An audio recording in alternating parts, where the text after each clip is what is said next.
waiting for video to kick in. There we are. Hello? Can we see me? Can we hear me? I know you can see the partially open door that I meant to close back there. Oops.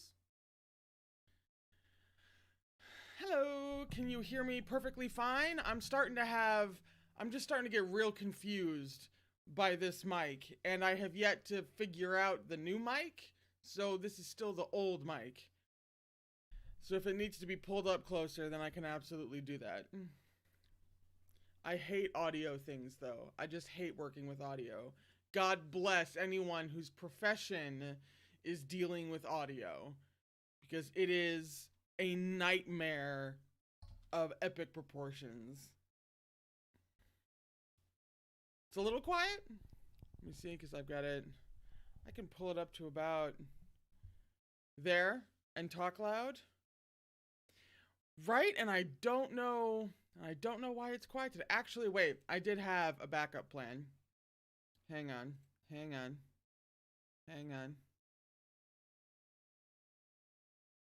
me see. How about now? How are we sounding now? Is it still a bit quiet? Because if so, I can just keep taking off filters until it goes back to the very bland standard that I used to have. Still quiet? Okay, then I'm just going to take off all the... It's good for you, still quiet for others. I am just going to go ahead and take off all... Okay, there should be absolutely nothing restricting this poor, confusing mic. So I will do my best, because I already have the volume turned all the way up. It cannot get any louder. So I'm going to do my best to read extra loud for you today. And I'll have to remember to just not go in for any whispering or quietness, which should work for me because I'm a naturally loud person. Yeah? Cool. So we're still waiting for a couple of minutes for everyone to get their notifications and come on in. But since there's already a decent number of you, from what I can expect for this stream, we're going to go ahead and do the intro. I'm Brittany. I remembered Eddie today. I'm Brittany. This is Eddie. Welcome to Gaywatch, where we watch gay things. Today we are going to try to finish Volume 2 of MDZS. It's kind of a tall order, even though we are starting early. I think we have about 60 pages left, 65 pages left. And in a standard session, we get through about 40. So I'm hoping that the extra half hour is just all we need. This is a book reaction, a reading reaction, not any kind of like audiobook situation. I have never read this book, but I have seen The Untamed. And if you have also seen The Untamed, then you know the knowledge base that I'm drawing from. We were at the top or bottom of either 284 or 285. Oh, you'd think I'd remember by this point.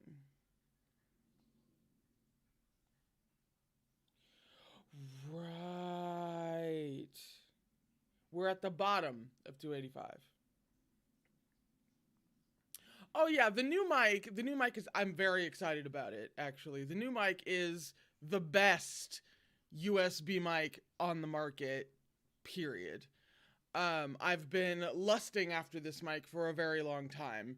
And once you get it all set up and kind of fine-tuned to your voice and everything, it should be beautiful and gorgeous. And I'll be set for audio basically forever. In order to get a mic better than this, I would actually have to get one of those like really serious film recording microphones. This is pretty much top tier. Like Critical Role uses these mics, you know?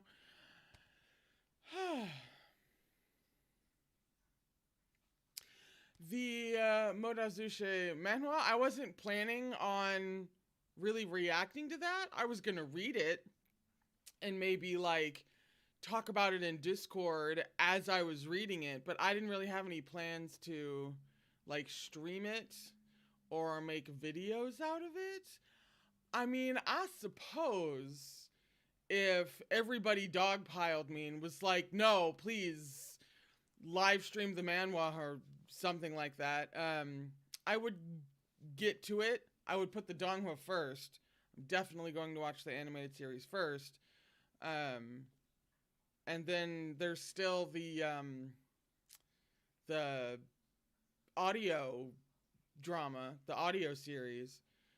And it may even like go behind that because there's so many different versions of this story. Like, yes, I plan to, but it's also gonna be a second because there's just so much. I'm very excited about the donghua. I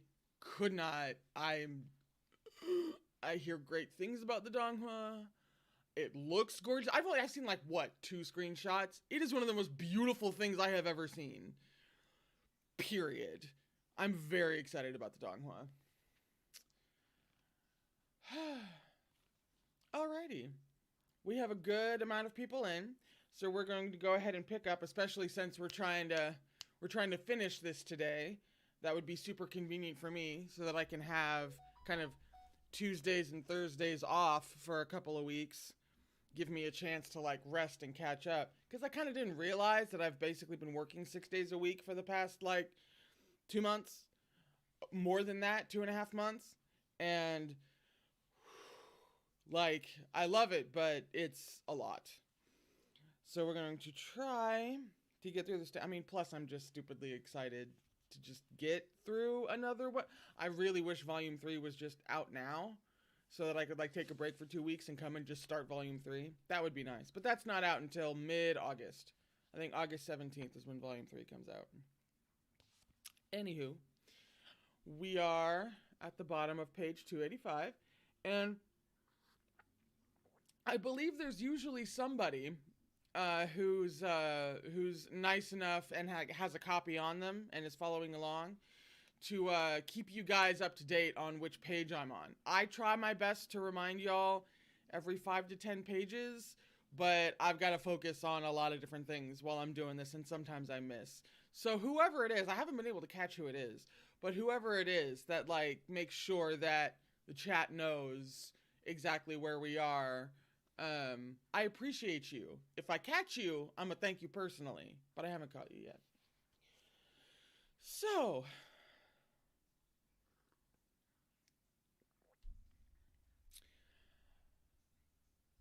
right. A few days later, Meng Yao left. Oh, I didn't look up how to pronounce this. I'm so ADD. Hezhian? Yes? For Leng Yi with the letter of recommendation from Ni Mingzhu. After he left, Ni Mingzhu had a change of deputy envoys, but Wei Wuxian felt that the replacement was always somehow half a beat slower. Meng Yao was a rare talent, resourceful and quick-witted, unable to understand what was left unsaid, complete a task in its entirety even when only a fraction of it was described to him. That's terrifying. Always efficient, never sloppy, the opposite of me then, it was hard not to compare the work of others when you'd grown accustomed to someone like him. After some time, the Jin clan of Lanling, which had already been struggling to hold the line at Lengye, was nearly at their breaking point. Lan Qichen happened to be assisting another afflicted area, so Jin Guangshan sought help from Hezhian instead, and Ni Mingzhu answered the call. After the battle was over, a frazzled Jin Guangshan came over to express his gratitude. Ni Mingzhu exchanged a few curt words with him before asking after Meng Yao. Sect Leader Jin, what is Meng Yao's position now? Jin Guangshan was confused to hear the name. I'm stunned. Meng Yao, meaning no offense to Sect Leader Ni, of course, but who's that again? Everybody is debatable. Ultimately, everybody is kind of ultimately debatable in this series, except for Jin Guangshan. I feel like we would have to learn about Jin Guangshan's parents and upbringing in order for an argument to be made for him, even just understanding, not justification, clearly not, but just understanding. Ni Mingzhu immediately frowned. The incident in which Meng Yao was kicked down the Golden Carp Tower had been a popular anecdote for some time now. Even bystanders knew all about the farce, meaning there was no way one of the main people involved didn't remember the name. Anyone with less face would have been embarrassed to play dumb, but as it turned out, Jing Guangshan's skin was as thick as they came. Meng Yao was my former deputy envoy, Ni Mingzhu explained frostily. I wrote a letter and had him bring it to you.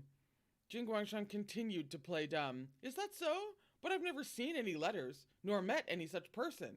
Alas, if I had known Sect Leader Ni had sent his deputy envoy over, I'd have given him a proper reception. Perhaps something went amiss along the way.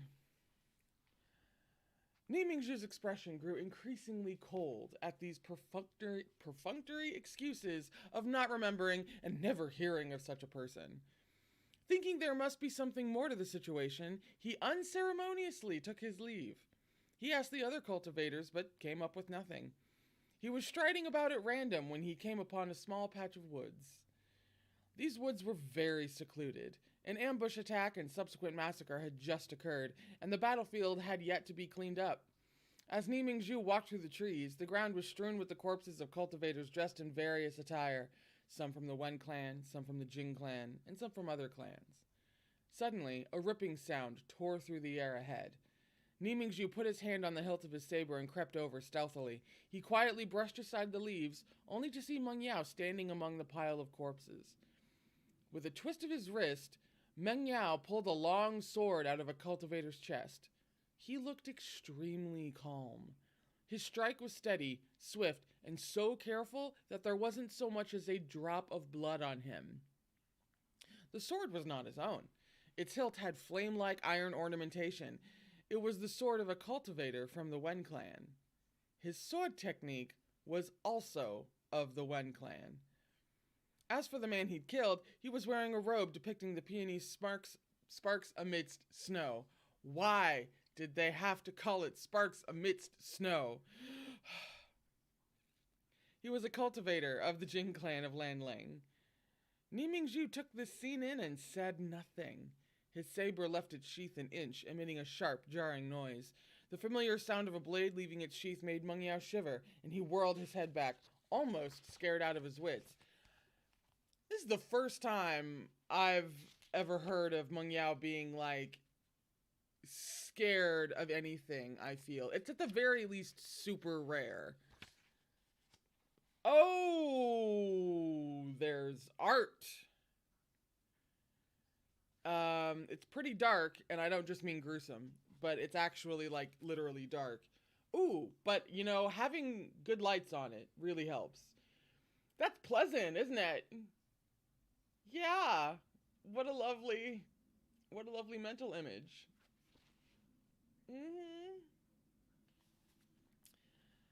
Sect Leader Ni Mingzhu drew his saber out of its sheath. They're throwing so many S's at me today. Drew his saber out of its sheath in its entirety.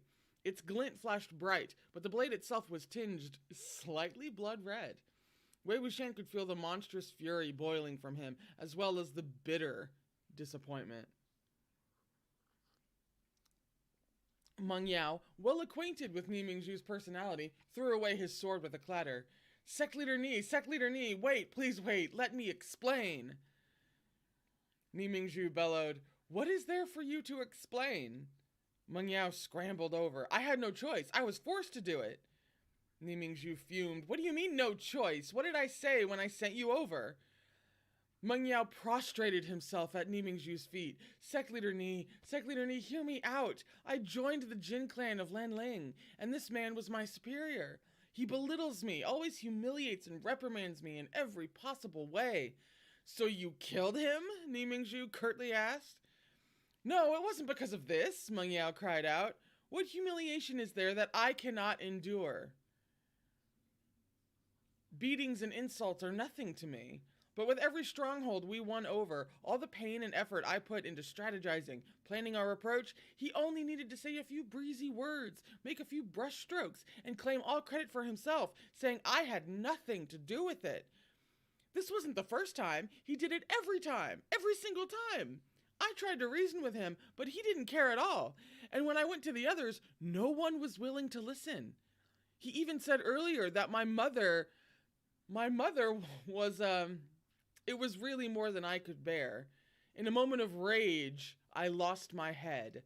I made a misstep. They're really making the point that Meng Yao's mom is the rage button. Like the instant you're dead. Berserk button, excuse me. That's the name of the actual trope. Meng Yao spoke rapidly in his panic, scared that Ni Mingzhu would bring his blade down on him without letting him finish, but his account was as clear and methodical as ever. Every word emphasizing how others were so loathsome and how innocent he was. Yeah, you know, that really sums up Meng Yao's general approach to kind of life, the universe, and everything. And what's funny is that he's not entirely unjustified about a lot of things, and it also makes sense that that his psyche would kind of develop in that way. Everyone is evil and out to get me. I'm a perfectly innocent victim. Because he was for a while there, right? It's absolutely maddening how much sense MXTX characters make. Like, they are almost perfectly aligned with, like, you totally understand why they are the way they are, why they operate, all of that. You completely get it. It makes total sense. Ni Mingzhu grabbed him by his collar and lifted him up. You're lying. Meng Yao shuddered. Ni Mingzhu stared directly into his eyes and enunciated his response word by word. You couldn't bear it anymore? Lost your head in a moment of rage and made a misstep? Would someone who lost his head in a moment of rage have worn the kind of expression you did when killing a man? Would he have so deliberately chosen a secluded, hidden forest where a massacre had just taken place? Would he specifically use a Wen sword and Wen techniques to kill? Would he disguise himself as a Wen dog to launch a sneak attack so as to frame them? You've clearly been planning this for a long time. I mean, props to Mingzhu, man. The man ain't no fool. Meng Yao raised his hand to swear it. I'm telling the truth. Every word of it is true. Even so, you can't just kill him, Ni Mingzhu raged. It's only a bit of military merit. You care that much about this tiny bit of trivial glory. A tiny bit, Meng Yao muttered. His voice trembled as he continued. What do you mean, a tiny bit of military merit? Chi Fengjun, do you know how much effort I've put in to earn this tiny bit of military merit? How much hardship I've suffered? Trivial glory. Without this tiny bit of trivial glory, I would have nothing. Man, you want to talk about a scarcity mindset reinforced by periods of a scarce reality. Jesus. Ni Mingzhu sized up his tearful and trembling face. The contrast with his cold-blooded act of murder earlier was far too intense. The shock of it had yet to fade from his mind. Meng Yao, let me ask you.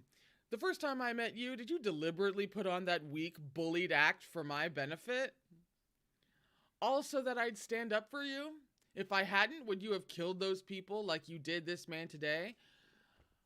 They mentioned his mom, didn't they? I'm almost certain they hit the berserk button. They mentioned his mom. So, like, yeah, most likely, almost certainly, actually, he would have absolutely slaughtered the guys in there. Meng Yao's throat bobbed. A drop of cold sweat slid down his face. He was just about to answer when Ning Mingzhu bellowed at him, "Do not lie to me!"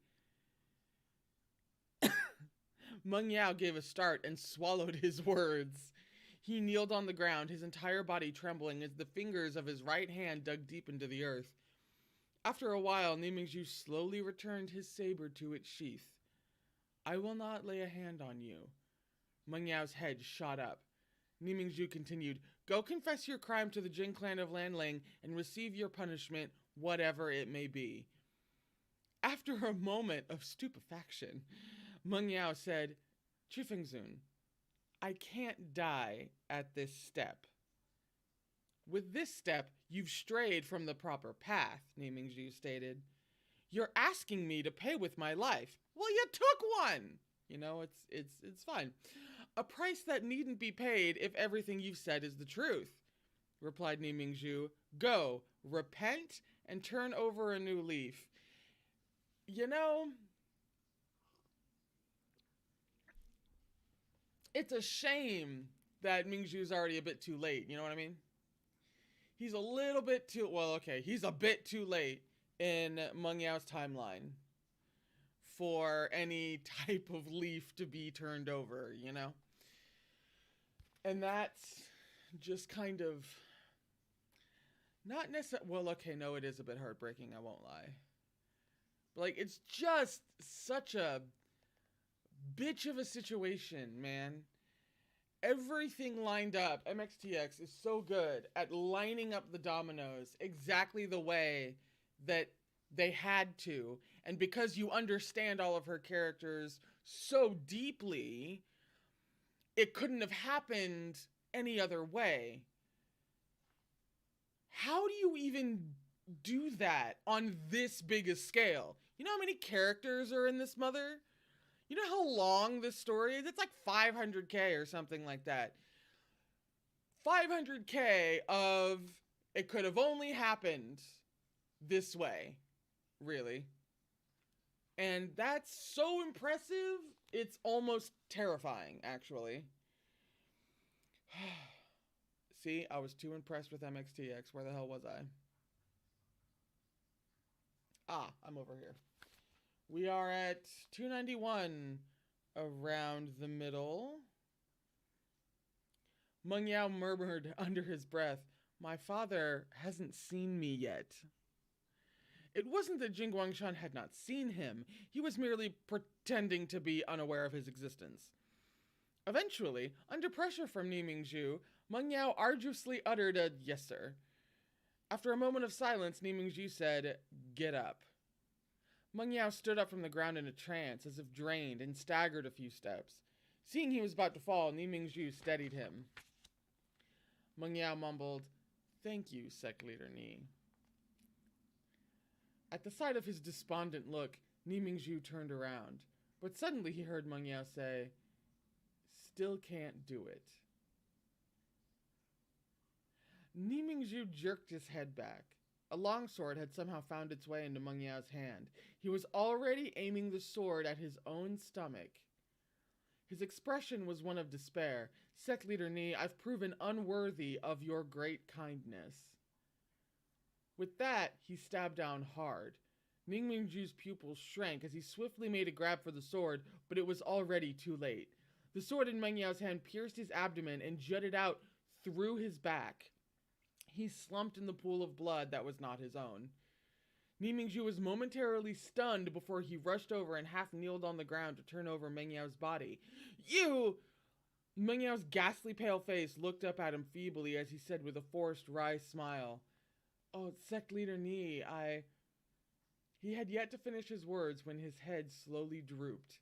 Ning Mingzhu lifted his body and, avoiding the blade, pressed his palm to his chest to transfer a burst of spiritual energy. But unexpectedly, his own body suddenly gave a slight jolt as a cold, ceaseless flow of spiritual current spread through his abdomen. Wei Wuxian, having long expected there to be an underhanded trick in store, wasn't surprised. But Ning Mingzhu had never expected Meng Yao to attack him so viciously. As such, even when he found himself unable to move, his shock still far outweighed his fury as he watched Meng Yao slowly crawl back to his feet. Meng Yao had likely calculated beforehand how to avoid his vitals. He calmly and carefully pulled the sword from his abdomen, bringing a small spray of crimson along with the bright red blade.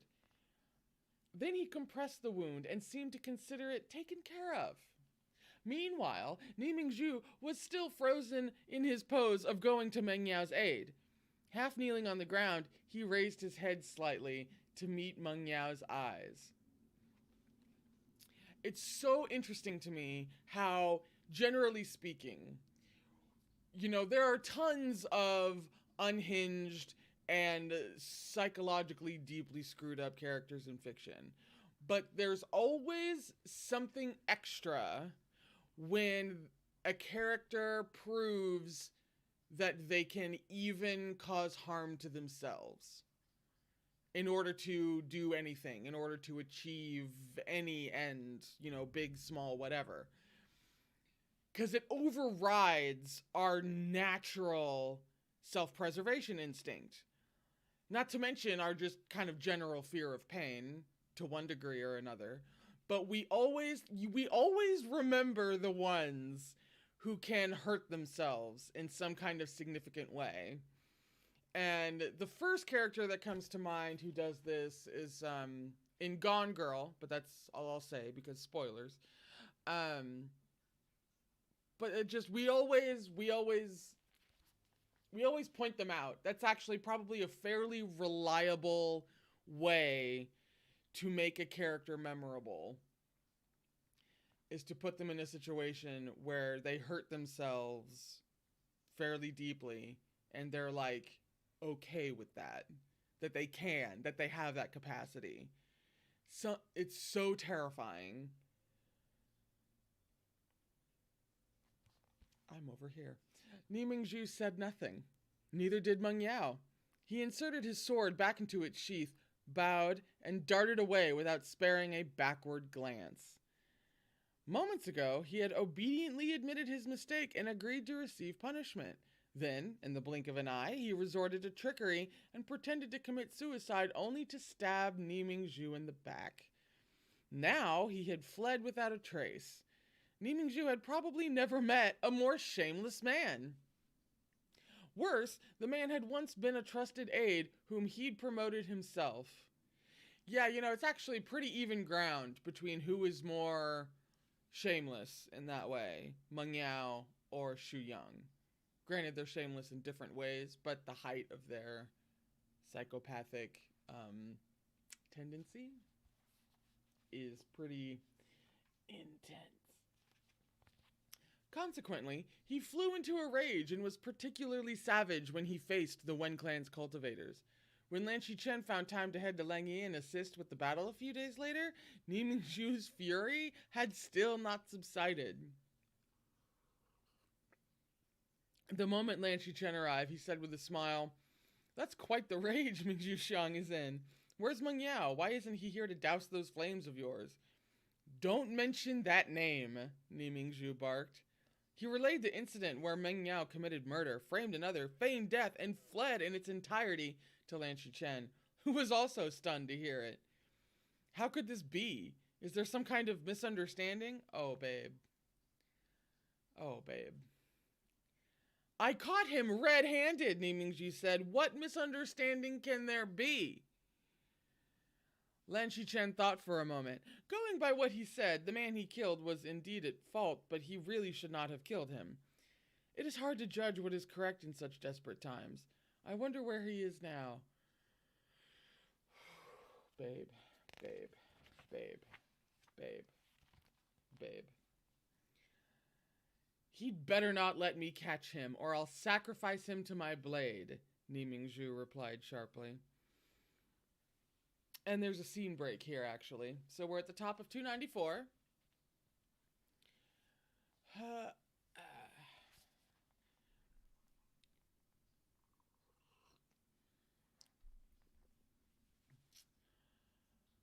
Unexpectedly, the remark proved to be prophetic.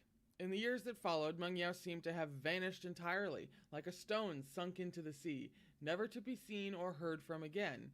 There was not a single trace of him to be found.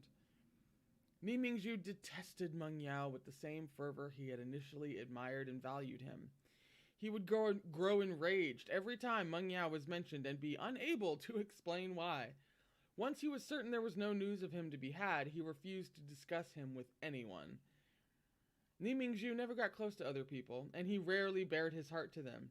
To finally have a competent, trustworthy subordinate whose capabilities and character he approved of, then discover the person's true colors were not at all what he'd initially thought, it couldn't have been easy on him. No wonder his reaction was so vehement. Just as Wei Wuxian thought this, he was suddenly struck by a splitting headache. Every bone in his body seemed to have been run over by a war chariot. The slightest jerk made his bones creak. He was immobile. He opened both eyes, his vision so blurred that he could barely make out the many figures sprawled on the floor, tiled with icy cold black jade. Ni Mingzhu seemed to have suffered a head injury. The wound was already numb, and blood congealed over his eyes and face. He moved slightly, and warm blood trickled down his forehead again. Wei Wuxian was astonished. Ni Mingzhu was almost invincible during the Sunshot campaign. Enemies couldn't even get close to him, let alone injure him so badly. What's going on here? There was a minuscule movement to the side. Wei Wuxian swept a glance out of the corner of his eye and spied a few blurred figures. He focused his vision with some difficulty and managed to make out several cultivators dressed in blazing sun robes. They were kneeling, shuffling around the room on their knees. Wei Wuxian refrained from comment. All of a sudden, an oppressive feeling washed over him. It spread to Wei Wuxian through Ni Mingzhu's limbs and bones, making his hair stand on end. Ni Mingzhu lifted his head slightly and saw a giant jade throne at the end of the black jade tiling. A man sat on it. At this distance, and with blood obscuring his vision, Ni Mingzhu couldn't get a clear look at him. But even so, he could guess who it was. The door to the main hall opened, and a man entered. The disciples in the great hall all remained on the ground, moving only on their knees. But this man, other than giving a slight bow and lowering his head in greeting on entry, was not like them. With easy indifference, he walked straight down the long line of jade tiles to the end, where he appeared to bend over and listen to the man on the jade throne say a few words before turning. Slowly pacing forward, this man quietly sized up Ni Mingzhu, who was drenched in blood but still forcing himself upright. He seemed to smile as he greeted him. "It's been a while, sect leader Ni." That voice, who else could it be if not Meng Yao? Wei Wuxian was finally certain what he was seeing. This was the year Ni Mingzhu received intelligence that led him to launch a surprise attack in Yangtuan? Ji Fengzun always secured victory whenever he took the initiative to lead an offensive. But this time, whether because of a flaw in their intel, their plans being leaked, or a simple case of man proposes, God disposes, they ran unexpectedly into Wen Rohan, head of the Wen clan of Chishen. Their erroneous estimate of the enemy's strength allowed the Wen clan of Chishen to turn the tables on them. In one fell swoop, they rounded up all the attacking cultivators and brought them back to Nightless City as prisoners. Meng Yao half-kneeled beside Ni Mingzhu. I really never thought there'd be a day I'd see you in such a sorry state." Ni Mingzhu only said, "Get lost." That's a much more rated G version of what I thought he would say. Meng Yao's chuckle was laced with pity. "Do you still think you're the king of Hejian? Look carefully. This is the Scorching Sun Palace." A cultivator at the side spat. "What Scorching Sun Palace? It's merely a den of wen dogs." Meng Yao's expression changed. He drew his long sword. In an instant, a streak of blood spewed from the cultivator's neck, who toppled over without so much as a grunt. His fellow sect members screamed and lunged forward. Ni Mingzhu was furious. "You!" Another cultivator roared in rage. "Wen dog, kill me too if you're so capable." Meng Yao's brows didn't so much as twitch. With a backhanded swing, his sword cut that cultivator's throat as well, splattering blood. "Certainly," he answered with a smile. Sword in hand, he stood before a pool of blood. The corpses of the two cultivators in white toppled at his feet. He grinned.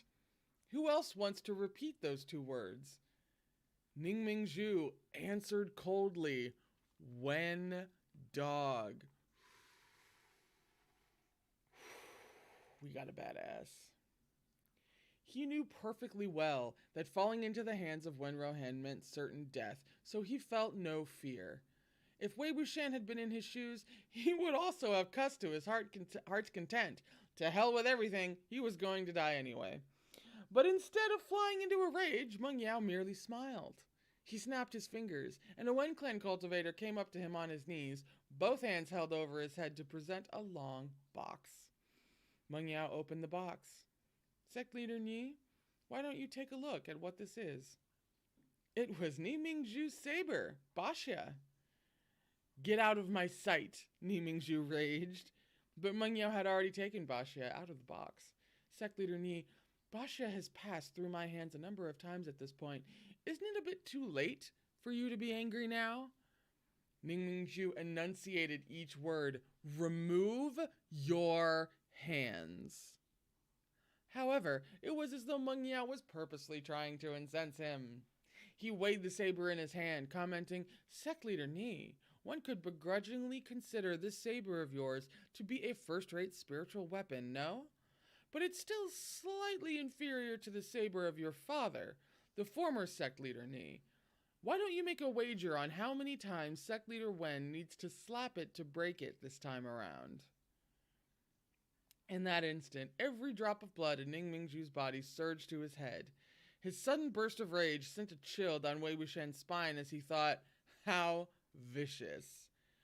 The one thing Ning Mingzhu hated most in his life, the one thing he could not move past, was the death of his father. It had happened when Ning Mingzhu was only in his teens, and his father was still the head of the Ni clan of Qingye.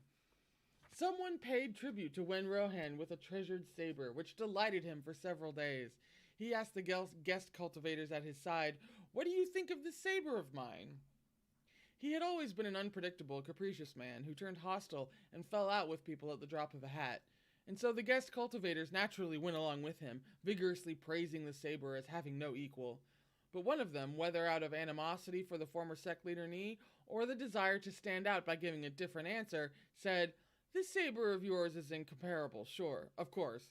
But, well, I'm afraid there's someone who wouldn't agree.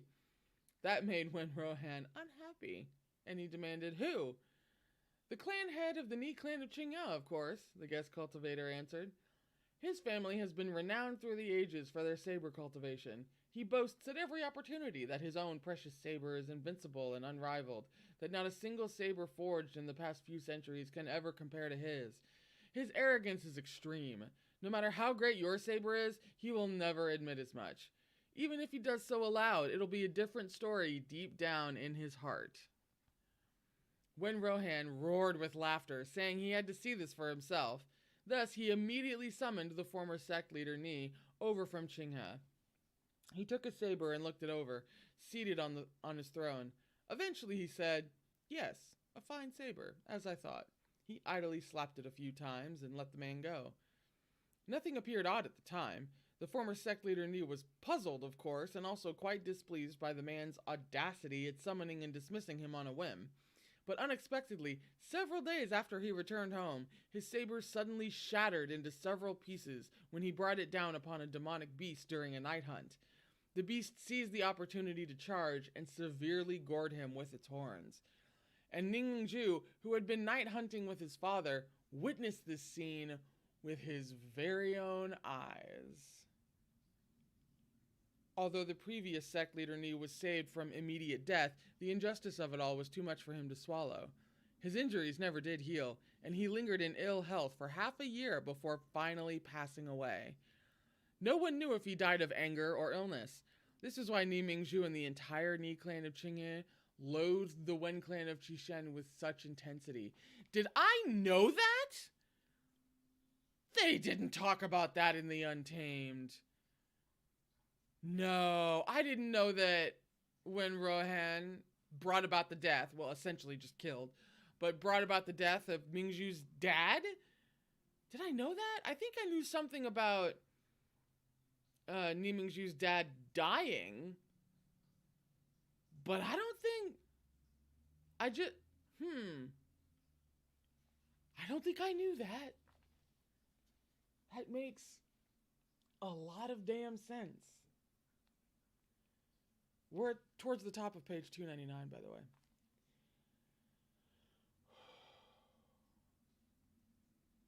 And now, Meng Yao was holding his saber in Wen Rohan's presence, all the while dredging up his lifelong regrets around his father's shattered saber and death. Meng Yao was simply malicious to the core. Oh, yes. That is top 5, possibly top 3 actually, descriptions of Meng Yao. Malicious to the core. Yeah. Ni Mingju struck out with a palm, and Meng Yao staggered back and coughed out a mouthful of blood. At this, the figure on the jade throne leaned slightly forward as if poised to move. Meng Yao promptly climbed to his feet and charged over to kick Ni Mingju in the chest. Ni Mingju had expended too much energy on that one strike, and the kick knocked him heavily to the ground. The blood that was burning in his veins finally boiled over and spewed from his mouth. Wei Wuxian, on the other hand, was struck dumb. There were so many versions of this story floating around. He could never have imagined so entertaining a detail as Li Fengzun taking a flying kick at Shi Fengzun. Meng Yao stomped down firmly on Ni Mingju's chest and shouted, "You dare behave so atrociously before sect leader Wen?" He stabbed downward with his sword. Ni Mingju struck out a palm, breaking the sword in Meng Yao's hands into pieces. The blow also knocked Meng Yao over, but just as Ni Mingju was about to land a second strike on his head, a strange force suddenly yanked his body in the direction of Wen Rohan's jade throne. Ni Mingju was hauled across the jade tiles with such speed that he left a trail of blood 9 meters long and growing. He reached out to grab a Wen Clan disciple who was kneeling on the ground and tossed him in the direction of the jade throne. With a bang, blood exploded through the air, like a watermelon being blown apart, splattering pulp all over the ground. That was a visceral image, MXTX. Thanks. I hate it. To think Wen Rohan had actually cleaved a disciple's skull to pieces by simply striking his palm at the air. But this also bought time for Ni Mingju. Fury gave him a sudden boost of inexhaustible power, and he sprang up and brandished his hand to form a seal. Baxia came flying toward him. "Sect leader, watch out!" Meng Yao yelled. A voice laughed maniacally. "No harm done." Wei Wuxian was not in the least bit surprised by how youthful the voice sounded. Wen Rohan's cultivation level was high, and thus his physical body was naturally maintained at its prime. Oh, interesting. As soon as Ni Mingju grabbed Baxia's hilt, he swung out and cleaved the dozens of Wen Clan cultivators who had come to surround him in half. Oh! Just a badass! The black jade path was strewn with mutilated corpses. All of a sudden, a shiver ran down Wei Wuxian's back. A figure materialized behind him. Ni Mingju slashed out horizontally, and his spiritual energy shattered a long strip of the floor to pieces. His strike missed its target, but he received a heavy kick to the chest for his trouble, crashing into the golden pillar in the hall. He coughed out another mouthful of blood. Fresh blood trickled down his forehead. His gradually blurring vision sensed someone approaching. He raised his saber again, and this time was punched right in the chest. At this strike, his entire body sank nearly a meter into the jade floor. Wei Wuxian, whose 5 senses were connected to Ni Mingju's, was left stunned even as he was brutally battered. Wen Rohan's strength really was unimaginably terrifying. Never having dueled in Ni Mingju before, I just realized, hang on, that was a delayed reaction. Reading about how Wen Rohan actually maintains, because he has such high cultivation, his body is maintained at its prime. Do you mean to tell me we were robbed of hot guy Wen Rohan in the Untamed? Really? Really? The show that so unabashedly gave us all of the most beautiful men you have ever seen in your entire life. Beautiful people, really. But every guy you see is the most beautiful man you've ever seen in your entire life.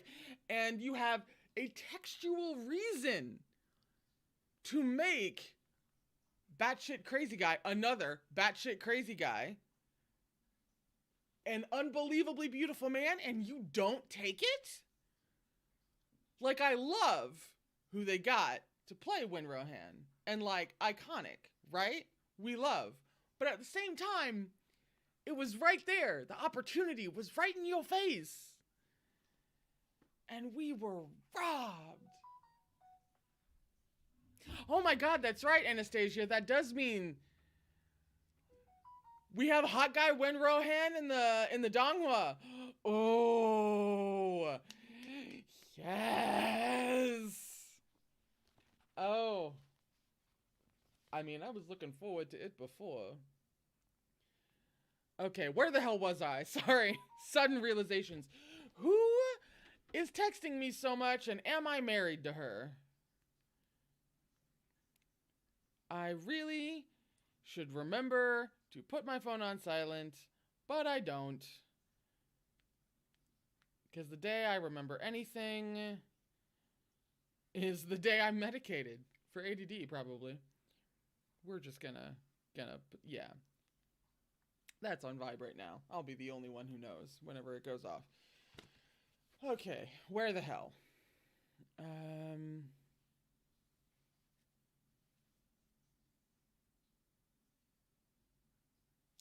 There we go. We're at the top of 301. Never having dueled Ni Mingzhu before, Wei Wuxian had no clue who might win or lose. But based on his observations, as far as power and skill went, Ni Mingzhu was in the top 3 of all the cultivators he had ever seen. And even so, he was entirely unable to counterattack when faced with Wen Rohan. In fact, Wei Wuxian would have been hard-pressed to claim he'd do any better if he were in Ni Mingzhu's place. Wen Rohan stepped on Ni Mingzhu's chest. Wei Wuxian's vision was going black, and the stench of blood was surging straight up his throat. Meng Yao's voice gradually approached. I am an incompetent subordinate to have troubled sect leader to make a personal appearance. Trash, Wen Rohan said with a laugh. Meng Yao chuckled too. He's the one who killed Wen Shu? Wen Rohan asked. That's right, Meng Yao answered. The very one. Sect leader, will you be killing him with your own hands or dragging him off to Inferno Palace? My personal suggestion is that he'd be best suited for Inferno Palace. The Inferno Palace was Wen Rohan's playground. Ooh. It was where he stored his collection of thousands of torture devices with the specific intent to inflict them on others. This meant that Meng Yao was unwilling to give Ni Mingzhu a swift and straightforward death. He wanted to drag him to Wen Rohan's torture chamber and use the devices he had personally made to slowly and methodically grind him into the grave. A fucking sentence, ladies and gentlemen.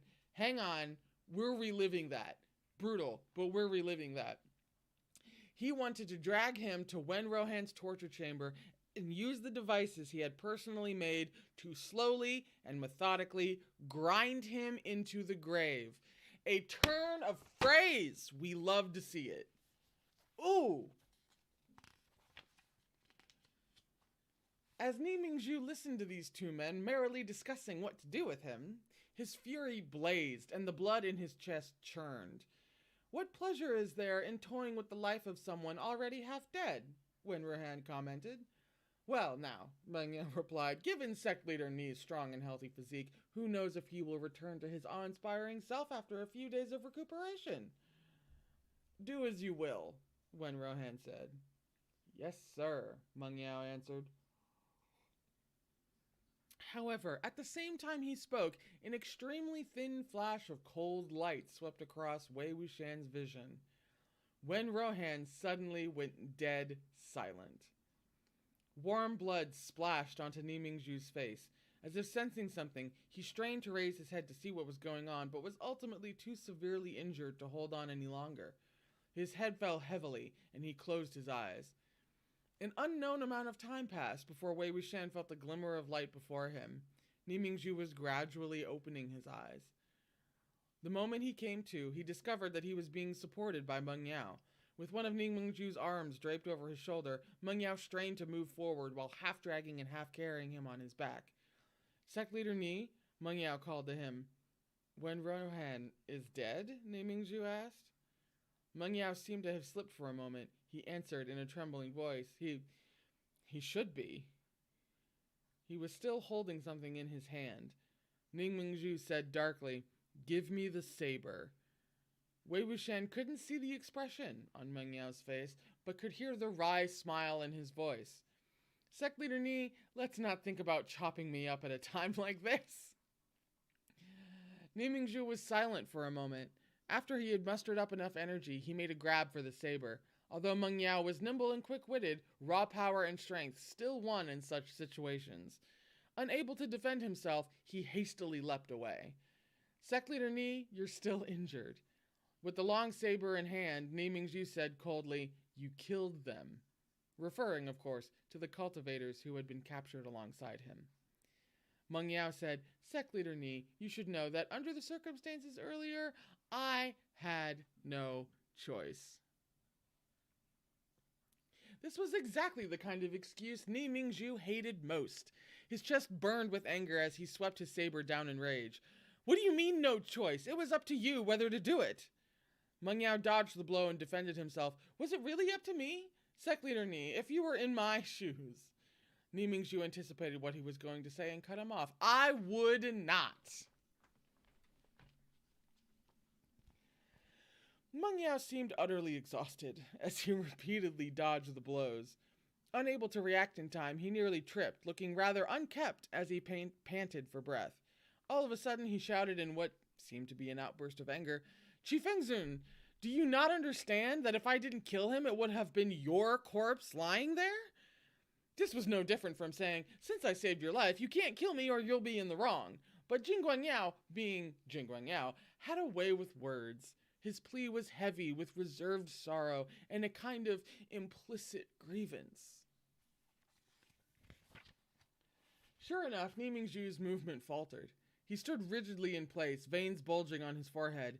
Gripping the hilt of his saber, he bellowed in his response. Fine, I'll hack you to death, then take my own life. Oh shit. Meng Yao cowered back as soon as he shouted, and when Baxia came sweeping down, he was scared out of his wits and took to his heels. Both men, drenched in blood, staggered and stumbled along, one of them hacking and one of them fleeing. Wei Wuxian was laughing himself half to death while Ni Mingzhu hacked away at the future cultivation chief, thinking that if not for Ni Mingzhu's severe injuries and depleted spiritual energy, Meng Yao would have long been dead. Amidst this ridiculous display, an astonished voice suddenly rang out, Mingzhu Xiang. In a flash, a figure in a radiantly white robe darted out of the forest. It was like Meng Yao had laid It was like Meng Yao had laid eyes on a god.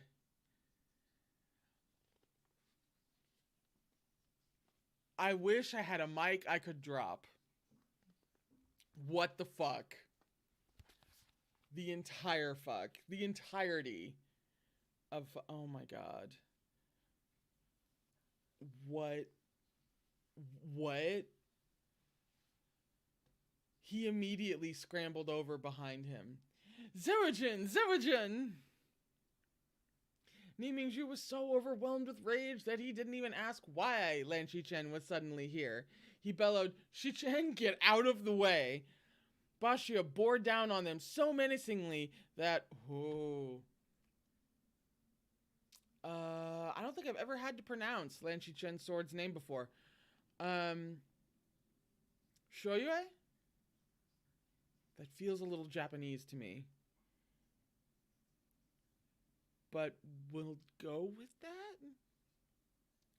Baxia bore down on them so menacingly that it's gonna take me a second.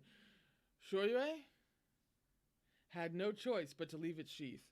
Lan Shichen moved to meet him, partly to support him and partly to stop him. Mingzhu Xiang, peace! Why be like this? Why don't you ask him what he's done? Ni Mingzhu retorted. Lan Qichen looked back at Meng Yao, who stammered, looking panic-stricken and too afraid to speak. No wonder I couldn't find him anywhere after he fled Langye. Ni Mingzhu spat. Turns out he ran off to be a lackey of the Wen dogs and aid that tyrant in perpetuating his evil from Nightless City. Lan Qichen called out, Mingzhu Xiang. He rarely interrupted others, so Ni Mingzhu was slightly taken aback. Lan Qichen continued, do you know who slipped us the Wen clan's tactical deployment maps in these last few engagements? You, Ni Mingzhu answered. I was merely passing them on, Lan Qichen replied. Do you know who the real source of that information was all this time? The meaning of his words could not be more obvious. Ni Mingzhu looked at Meng Yao, who had his head bowed behind Lan Qichen. Ni Mingzhu's brows were twitching incessantly, obviously in disbelief. There's no need to doubt it, Lan Qichen said. The very reason I am here at this moment to assist is because he sent me a message asking me to come. By what other coincidence would I be here? Ni Mingzhu was speechless. Bruh, I feel you. If there was anything that Meng Yao was good at, it was covering his ass and orchestrating just the perfect sequence of events. I mean, really. Lan Qichen added, Ah Yao regrets the incident at Langye, but he did not dare encounter you. All he could think to do was infiltrate the Wen clan of Qishan, and get close to Wen Rohan before sending letters to meet me in secret.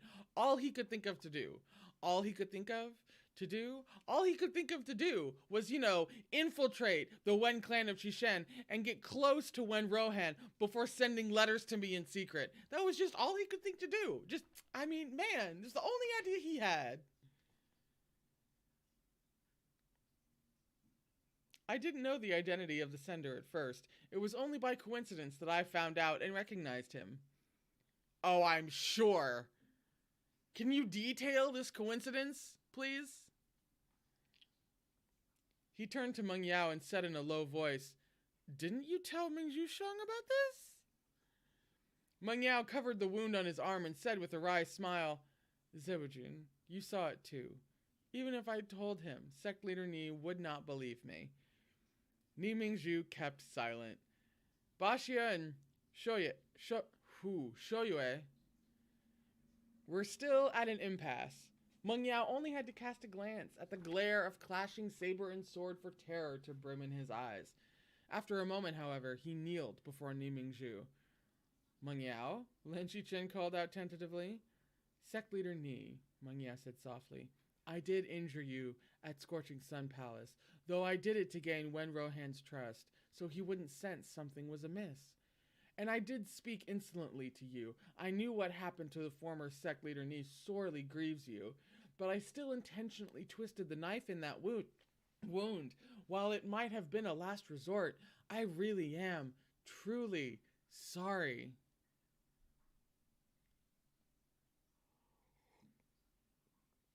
Ni Mingzhu replied, You should not kneel to me, but instead to all those cultivators you killed with your own hands. Wen Rohan was a brutal man who went berserk at the slightest hint of defiance, Meng Yao said. I had to pretend to be his trusted aide. How could I stand by and do nothing when others insulted him? That was why. Good, Ni Mingzhu observed. Seems like you've done your fair share of such deeds before this, too. Meng Yao sighed.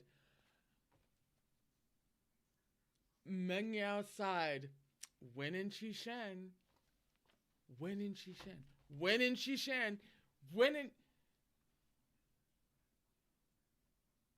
Wow. We're taking a second. Oof. Lan Qichen sighed, still holding his sword in place. Mingzhu Xiang, it was unavoidable that he would have had to do certain things while undercover in Qishan. When he did them, he also felt... Wei Wuxian shook his head. Zewajun really is far too pure and kind. I know, man! My husband is too pure for this world. Like, literally too pure for this world that he was placed in. Then again, he was only able to see through Jin Guangyao because he was already deeply suspicious of him. The Meng Yao currently standing before Lan Chen, on the other hand, was an undercover agent who endured endless humiliation to carry out his mission alone, left with no choice but to put himself in danger. With such different perspectives, how could their feelings be compared? After a long moment, Ni Mingzhu abruptly raised his saber. "Mingzhu Shang!" Lan Chen called out. Meng Yao closed his eyes. Lan Chen tightened his grip on Shoyue. "Hey!" as well, and said, "Please pardon." Before he could finish his words, the silver glint of the saber slashed down, landing on a large boulder next to them. Meng Yao cowered at the thunderous sound of cracking rock. He turned to look and found the massive stone had been split in half. In the end, Ni Mingzhu could not make himself bring his saber down on Meng Yao. Returning Baxia to its sheath, he turned around and left without sparing them a single backward glance.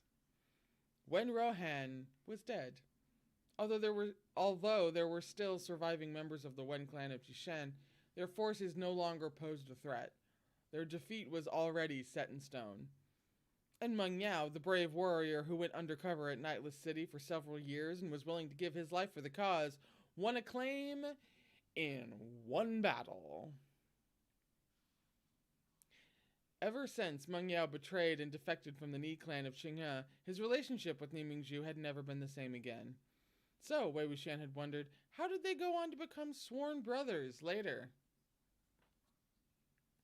Based on his observations, it could be presumed that, aside from Lan Chen taking the initiative to suggest it, in hopes that they would reconcile, the most important factor was the debt of gratitude Ni Mingzhu owed Meng Yao for saving his life and for delivering them intelligence. The information Meng Yao had passed them through Lan Chen had been of crucial aid to Ni Mingzhu in all the battles he waged. He still considered Jin Guangyao a rare talent, and had the mind to guide him back onto the right path. But the man was no longer his subordinate. It was only by becoming sworn brothers that he could regain the right and the status to supervise him, the same way he supervised and disciplined his younger brother, Ni Huasong. After the Sunshot campaign concluded, the Jin clan of Lanling organized a days-long flower viewing banquet and invited countless cultivators and clans to celebrate with them.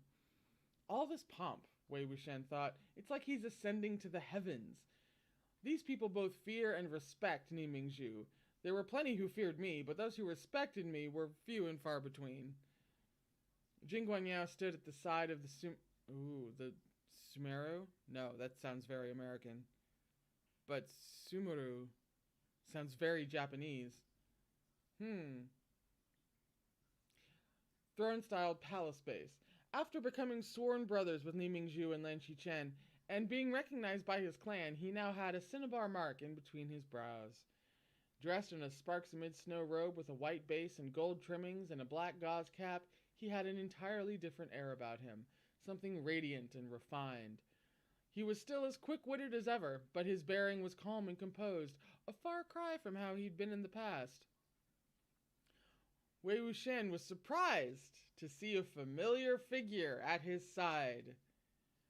Xu Yang. Xu Yang was extremely young at this point in time. Although his face still had a boyish cast to it, he was already very tall. He also wore a sparks-amid-snow robe, the very picture of carefree youth, as he stood beside Jin Guangyao like a spring breeze caressing the willow. They seemed to be talking about something interesting. Jin Guangyao grinned and gestured with his hand. Both men traded glances, and Xu Yang burst out laughing. He nonchalantly swept his eyes across the milling cultivators with a tinge of contempt and apathy in his gaze, as if they were all walking piles of refuse. When he saw Ni Mingzhu, he showed no fear, as the others had. Instead, he grinned widely, baring his canine teeth in his direction. Noticing Ni Mingzhu's hostile expression, Jin Guangyao hurriedly curbed his smile and lowered his voice to say a word to Xu Yang, who waved his hand and swaggered off elsewhere. Jin Guangyao walked over and greeted respectfully. "Daga, Who is that? Ni Mingzhu asked. Jing Guangyao hesitated for a moment, then replied very carefully, Xu Yang? Ni Mingzhu frowned. Xu Yang from the Kui Prefecture? Jing Guangyao nodded. Xu Yang was already infamous at a young age. Wei Wuxian could clearly sense Ni Mingzhu's frown deepening. What are you doing, mingling with the likes of him? He asked. The Jing clan of Lanling recruited him, Jing Guangyao answered. He did not dare explain himself further, but hastily fled to the other side of the square under the pretext of receiving incoming guests. Ni Mingzhu shook his head and turned around. Wei Wuxian's eyes lit up. Lan Qichen and Lan Wangji walked side by side as they made their way over. I don't know, man. I just love seeing brothers side by side. I can't help it. I don't know. The sight of them strolling down the hall, bathed in moonlight, was like a vision of frost and snow drifting down from the heavens. I mean, damn, Wuxian, tell me you're queer without telling me you're queer. Jesus. A vision of frost and snow drifting down from the heavens. Okay, sure. Just bros describing bros, am I right?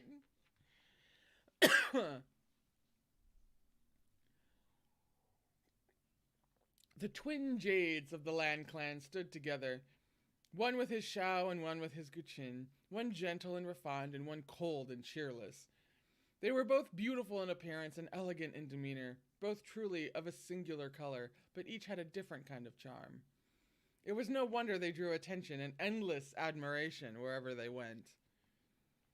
The Lan Wangji of this time still had a trace of youthful innocence in the contours of his face, but his expression remained aloof, keeping others at arm's length. Wei Wuxian's eyes were immediately glued to him, unable to look away. Tell me you're queer with you know what? Not caring whether or not Lan Wangji could hear him, he gave in to impulse and hollered happily in his mind, Lan Zhan, I miss you so much! Huh?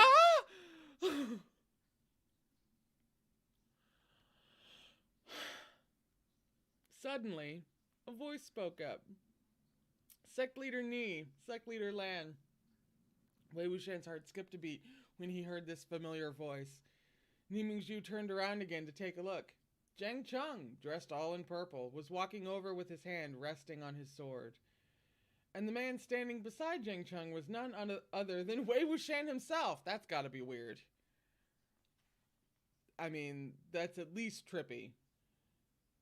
He saw himself, dressed all in black, standing with his hands clasped behind his back.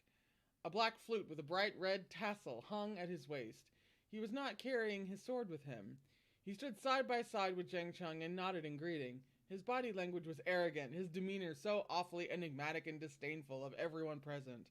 Seeing this cringeworthy posturing, Wei Wuxian had the sudden urge to charge up to his younger self and beat the hell out of him. Oh, wow. Yeah, Wei Wuxian just saw a picture of himself at 16. It was like, oh my god, who the hell is that? Why is he such a loser? Oh, this is so good. By the way, some beautiful art. I don't know if they fully described this or not. It looks like Wuxian standing next to... Oh yeah, it should be Wuxian and Zhang Cheng. From the back. As they walk in. So I'm glad I didn't... Because at, like, the first barest glance, I didn't even register, like, the black robes. So I thought it was, you know, the Lan brothers from the back. But let me get the... Hello. Focus. Thank you. Oh. Lovely.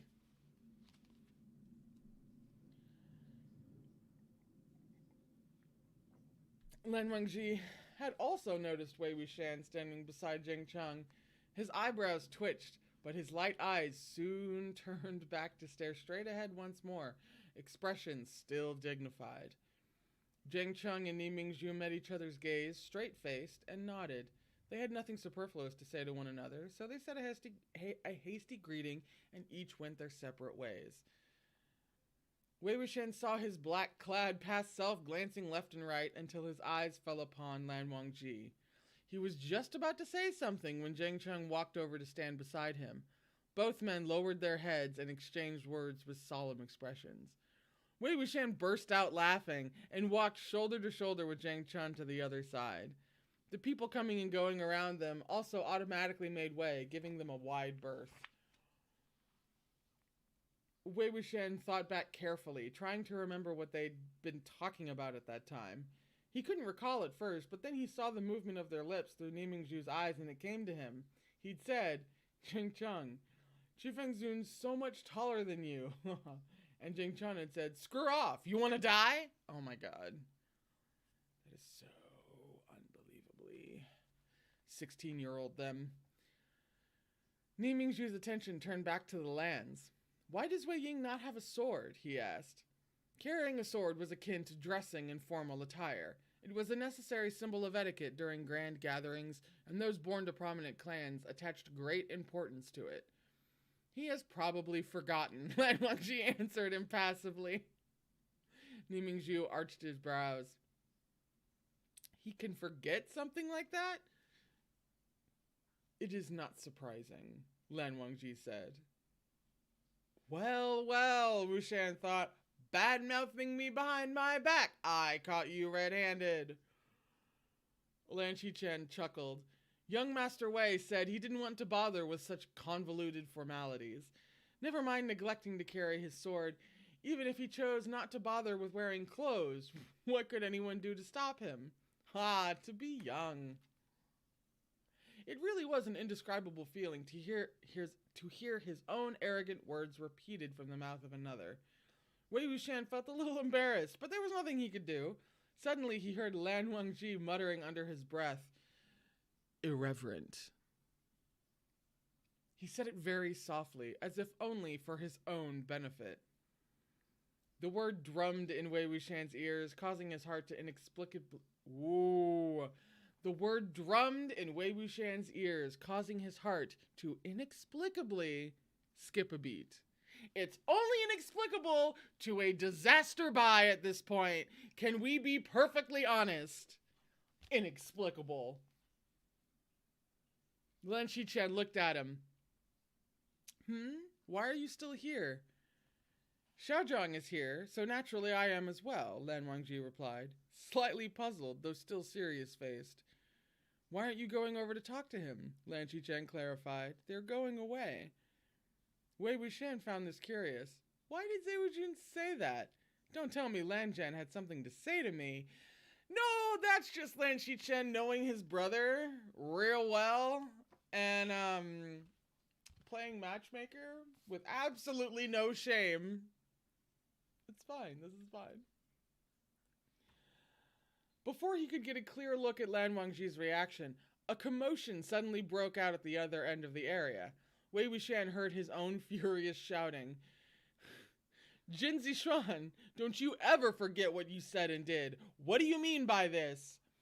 Wei Wuxian remembered now. Ah, so it was this incident.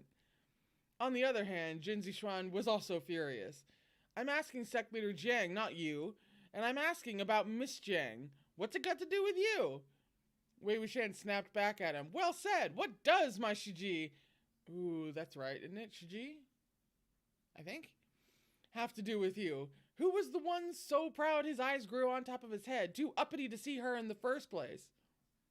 Oh. Sect Leader Jiang? Jinzi Shrink complained. This is my clan's flower viewing banquet, and he is from your clan. Are you going to do something about this? Why are they quarreling again? Lan Qichen wondered. Lan Wangji looked over at them, but his feet remained glued to the ground. A moment later, he took a step forward, as if he'd made up his mind and was about to walk over, but just then Zhang Cheng's voice rang out. Wei Wuxian, you shut up! Jin Gongji, I'm sorry about this. My elder sister is fine. Thank you for your concern. We can discuss this matter next time. Wei Wuxian sneered. Next time? There is no next time. There's no need for him to worry about whether she's fine or not. Who does he think he is? Protective older brother Wei Wuxian, everybody. So ridiculous, but I love him so much. He means well. Of course, he always does. But that kind of hurts my feelings, so we're not going to talk about that. Having said that, he spun on his heel and stalked away. Jiang Cheng hollered after him, "Come back here! Where are you going?" Wei Wuxian waved his hand. "Anywhere is fine. Just don't let me see his face. I didn't want to come in the first place. You can deal with this yourself." Having been left behind, Jiang Cheng's face grew gradually stormy. Jing Guangyao had initially been busying and bustling about, with a smile for every guest and a solution for every problem. Seeing this disturbance, he popped up again and called out to him. "Wei Gongji, please stay." Wei Wuxian walked swiftly with his hands clasped behind his back. His expression was sullen, and he paid no notice to anyone. Lan Wangji took a step toward him, but before he could open his mouth, both men had already brushed past each other. Are you kidding me? This is at least the second, if not possibly the third time, Lan Wangji has tried to talk to Wuxian only for somebody else to pop up and stop it from happening. This poor boy just wants to talk to his crush that he has for some inexplicable reason, and he keeps getting cut off. Woo! What the hell? Jing Guangyao, unable to catch up with Wei Wuxian, kicked at the ground and sighed. "Well, he's gone. Sect Leader Jiang, what should we do?" Jiang Cheng reined in his gloomy expression. "Leave him. He's used to getting his own way at home. No manners." Then he started to converse with Jin Zixuan. Watching this, Wei Wuxian inwardly heaved a long sigh. Fortunately, Ni Mingzhu seemed uninterested. He quickly shifted his gaze away, and Wei Wuxian couldn't see them anymore. And that is a scene break.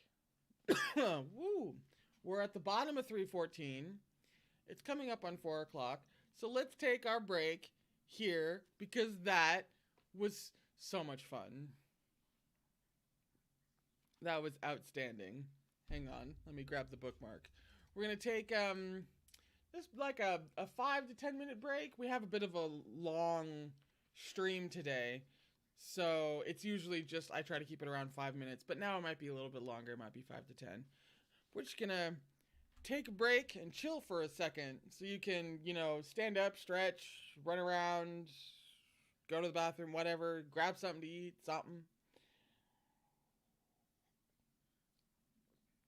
Oh man, yeah.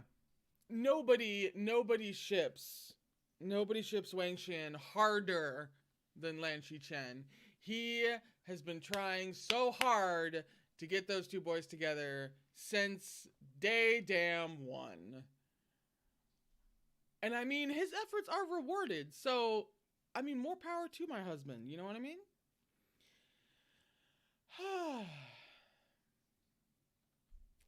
Therefore, let me confirm since there was a question about page number a little while ago and I've forgotten. We're at the bottom of page 314, just in case. Whew.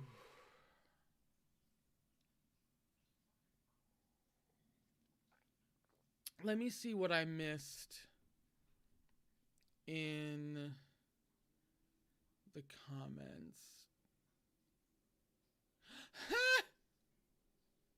Sally, I was so surprised watching the Dongwa after the Untamed when all the old men were hot. Yeah, did not know that about the world building of this work. And mad props to MXTX. Yeah. Oh yeah.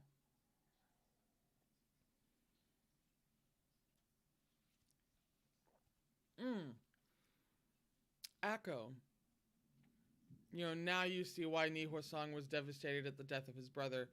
Why he had to take revenge. I think we've gotten bits of that throughout the book so far. But I don't think, unless I'm blanking, I don't think we've had anything pronounced like the spin-off film or anything to really hammer home why. Not yet, anyway. Actually, I don't think I ever found this out. Was the spin-off film Fatal Journey? Was Fatal Journey, that whole plot and that whole everything, was that in the book at all, or did they entirely make that up as a, here, have some supplemental, but actually not supplemental, it should have been in the series, information about Hwasong and his brother? Was that in? I ask these questions and then I don't scroll down in the chat. I don't think we've gotten a big download like that. No, it's original. Okay. I mean, Fatal Journey was fantastic. And, you know, I actually, that's how I showed, when the wife was watching The Untamed, I had her watch Fatal Journey between 49 and 50, or 48 and 49. It was after the, you know, reveal, like the reveal. So I'm pretty sure that was at the end of 49. Because I was like, just, you should really, somebody's got to experience it this way, because I am so certain that that's where Fatal Journey belonged, or at least some version of it. Because Fatal Journey was about an hour and a half, an hour and 20 minutes, and I'm like, just cut it down, because it could have been trimmed down. Just cut it down and make it episode 50, and then you have episode 51. That's just my creative writing opinion. And she agrees with me. The wife agrees with me.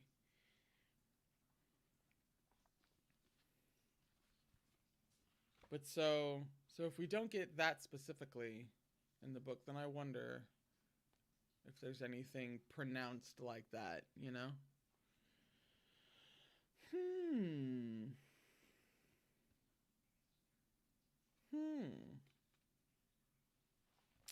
Let's see. So we actually should finish this today. Hang on. I've got to do like math now, but hang on.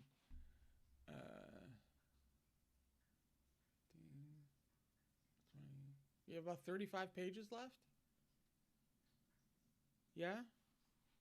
And we can definitely do 35 pages in 45 minutes. Yeah? Oh, no, wait, actually. Considering we used to do 40 pages in an hour and a half. We still have our word cut out for us. Never mind. Whoo!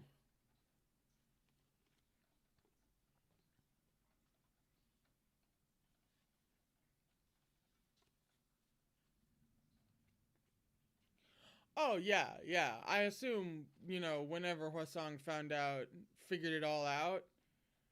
Oh, yeah. I think you'd have to, yeah. The revenge, the fact that he took revenge made absolute sense. Because, like, anybody's brother gets killed in that way. And you know, you're probably going to take revenge on the person. It was the length, breadth, and amount of effort put into it that was so extreme that it was really nice to have a little bit more emphasis on their relationship. And we've been picking up on details like that so far, if I remember correctly.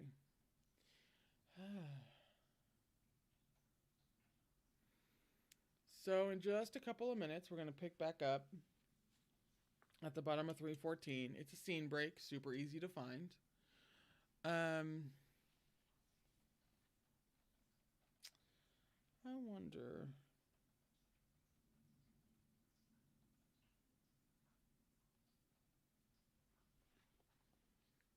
Oh, okay.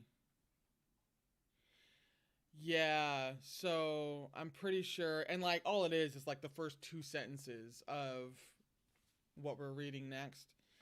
And it's real easy to see. I think the end of volume 2 is also the end of Nimingju. So What a great note to go out on for Volume 2.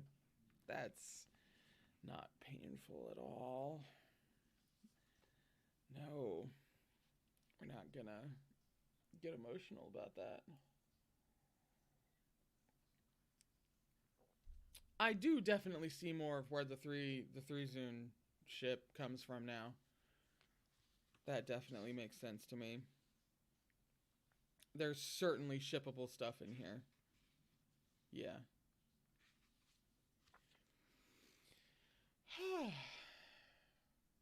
Alrighty.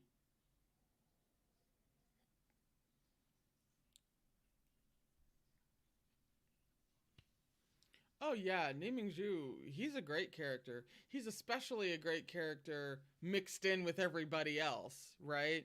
And the whole pantheon of untamed characters. He's really got a nice, distinct little spot. Like the role he fills is like just what absolutely needed and added a little dimension to the cast that you don't get anywhere else in the cast. And it's, which the cast is already obscenely well put together to begin with, this whole cast of characters, and Nimingju is a really good example of just how well it's put together. Because it would not be the same without Mingju being the way he is. And also then, I mean, without a Mingju type, things wouldn't have played out the way that, just like I said before, every single character is put in this place and everything plays out in the only way that it possibly could have. It's ridiculous. MXTX's level of detail and commitment to characters making understandable choices as opposed to just the right choice all the time. Which that's actually one of the big hurdles for amateur writers. One of the many things that distinguishes an amateur from a not amateur, I don't want to say professional, amateur from a, I guess, more experienced writer, is that you let your characters actually make bad, wrong, even maybe kind of stupid choices. But as long as they are justified in the sense that you understand why they're making that decision, then it's fine. And it's much more interesting than some character who always does the right thing all the time. Although sometimes you need that. It really depends. Anywho. So, bottom of 314. Let's pick it back up.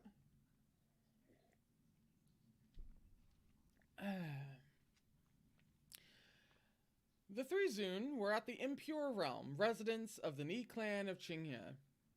Ni Mingju was in his seat, while Lan Shichen played a guqin that lay horizontally before him.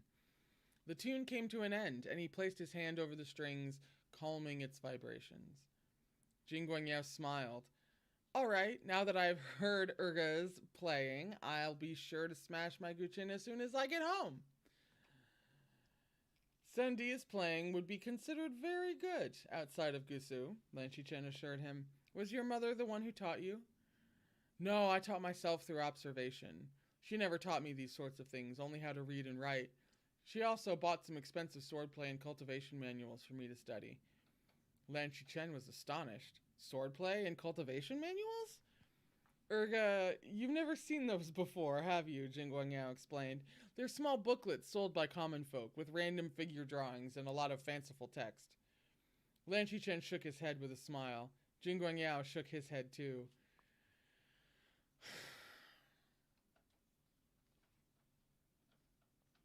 They're all scams. Fraudulent scraps meant specifically to deceive women like my mother and ignorant children. Practicing their teachings will do you no harm, but it won't benefit you either. He then lamented, but how could my mother know that? She just bought them all, regardless of price. She said that when I returned to see my father someday, I had to meet him as a skilled and capable man. I couldn't allow myself to fall behind. And so, all our money went to such things. Lan Shichen plucked a couple of times at the strings. You are very talented to have learned so much simply through observation. With the guidance of a renowned master, you'd no doubt improve by leaps and bounds. Jing Guangyao laughed. Such a renowned master is right before me, but I wouldn't dare impose on him. Why not? Lan Qichen said. Please take a seat. Gongzi. Oops, sorry. I'm learning that rule, the Z rule. Jing Yao sat opposite him, prim and proper, and made to listen humbly. What does Lan Qichen wish to teach me? How about the purification tone? Lan Qichen proposed. Jing Yao's eyes lit up, but before he could say a word, Ni Mingzhu looked up. RD, the purification tone is one of the unique arts of your land clan of Gusu. Don't divulge it to outsiders. And this is what Qichen just randomly brings up. What can you teach me? Well, gee, maybe, I suppose I could teach you one of those, like, sacred things that's not supposed to leave my clan. Like, what kind of queer nonsense is this?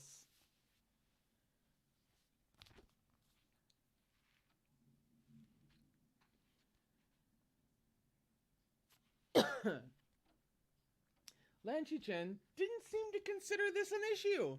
He said with a smile, the purification tone is unlike the eradication tone.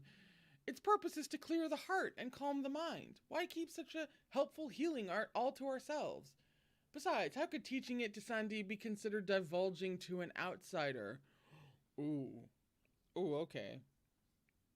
Since he knew what he was doing, Ni Mingzhu said nothing more on the matter. One day, upon returning to the impure realm, he entered the main hall to see a dozen or so gold-edged folding fans unfurled and lined up before Ni Huasong. Ni Huasong was fondly stroking them one at a time, mumbling to himself as he compared the inscriptions on each fan. Veins instantly popped on Ni Mingzhu's forehead. Ni Huasong! Ni Huasong immediately dropped to the ground, startled into a kneeling position. He clambered to his feet afterward in trepidation and stuttered a greeting. Dage! Ni Mingzhu demanded. Where is your saber? Ni Huasong stammered. In my room? Wait, no, at the drilling grounds. No, let me think. Wei Wuxian could sense Ni Mingzhu's desire to hack him to bits right where he stood. You carry dozens of fans with you, but you don't even know where your own saber is. I'll go look for it right now, Ni Huasong said hastily. Forget it, Ni Mingzhu barked. You can't learn anything with it, even if you find it. Burn all of these. The color drastically drained from Ni Huasong's face. He scooped all the fans into his arms in a panic, saying, Daga, please don't. These are all gifts from someone. Ni Mingzhu cracked the table with one slam of his palm. Who was it? Tell him to get the hell over here. It was me, a voice answered. Jing Yao strode into the hall. Ni Huasong exclaimed in delight as if he just sighted his savior. God, that one hurt. Ooh. Sangha, you came! It wasn't that Jing Yao could appease Ni Mingzhu's fury, just that that fury was immediately transferred to him as soon as he showed up, leaving Ni Mingzhu too preoccupied to scold anyone else. So it really wasn't much of a stretch to call him Ni Huasong's savior. Overjoyed, Ni Huasong repeatedly greeted, Hello, Sangha! As he hurriedly scooped the table full of fans into his arms. Seeing his younger brother like this, Ni Mingzhu was so angry that he now found it faintly ludicrous. He snapped at Jing Yao. Stop sending him such nonsensical trinkets. Ni Huasong dropped 2 fans onto the ground in his rush, and Jing Yao helped pick them up, tucking them back into his arms. Huasong is passionate about the arts and studies, paintings, and calligraphy with rapture. These are not bad habits. How can you call it nonsense? Ni Huasong nodded enthusiastically. Yeah, Sangha is right! It's not like you can use those things when you are the head of the clan, Ni Mingzhu said. Ni Huasong retorted, I'm not going to be the head of the clan. Daga can have the position. I'm not doing it. He immediately shut up when his elder brother shot him a glare. Ni Mingzhu then turned to Jing Yao. What are you doing here? Urga said he gifted you a guqin, Jing Yao replied. It was the same one Lan Qichen had brought along from before to play the purification tone for Ni Mingzhu. He'd gifted it to him to help soothe him. Jing Yao added, Since the Land Clan of Gusu has been busy lately with the urgent matter of reconstructing the cloud recesses, Daga has forbidden him to come, so Urga taught me the purification tone. Even if I cannot match Urga's superb playing, I can still help Daga calm down. Also, I did totally clock how, I don't think it's exactly how it went down, but there was some beginning, opening scenes from Fatal Journey in there just now to give us the sense of the extreme differences between the Nee brothers, right? Oh, hello. It's not a Gaywatch stream if I don't lose my place at least, like, 3 times. You should just focus on your own matters, Ni Mingju said. Ni Huasong, however, had his interest piqued. Sangha, what song is that? Can I listen? Let me tell you, that out-of-print book you found for me the last time. Return to your room, Ni Mingju barked. Ni Huasong quickly fled with his tail between his legs. Of course, he didn't go back to his room. Rather, he scurried to the parlor to paw through the other gifts Jing Guangyao had brought for him. After being interrupted several times, Ni Mingju's fury had mostly subsided. He looked back at the slightly tired-looking Jing Guangyao, whose sparks amidst snow robe was dusty and travel-worn. Presumably, he'd hurried here from the Golden Carp Tower. After a moment's pause, Ni Mingju said, "Have a seat." Jing Guangyao gave a slight nod and sat down as instructed. If Daga is concerned about Huasong, a softer approach wouldn't hurt. Why be so harsh? He'd still be like this with a saber held to his neck, Ni Mingju said. Seems he'll always be a good-for-nothing, even if I beat him to death. It's not that Huasong is worthless, but just that his ambitions don't lie here, Jing Guangyao advised him. And you figured out exactly where his ambitions do lie? Ni Mingju said. Jing Guangyao smiled. Of course. Is this not my forte? The only one I can't figure out is Daga. Knowing a person's likes and dislikes, and then catering to them accordingly, made getting things done easier. You could accomplish your goals with half as much effort. As such, the ability to discern people's desires truly was Jing Guangyao's forte. The only person he could never seem to pry any useful information out of was Ni Mingju. Wei Wuxian had seen this firsthand, back when Meng Yao worked under Ni Mingju's command. The man never laid his hands on women, alcohol, or material wealth. Wait a second, back up. The man never laid his hands on women? Really?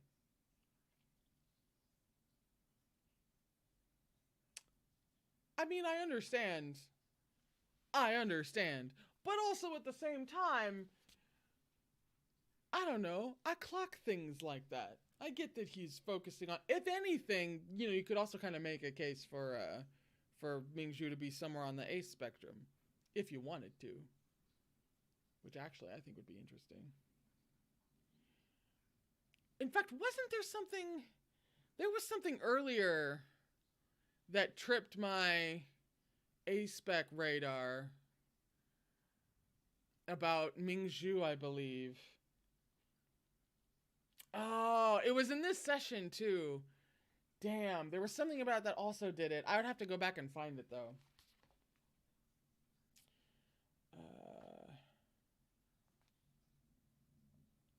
The man never laid his hands on women, alcohol, or material wealth.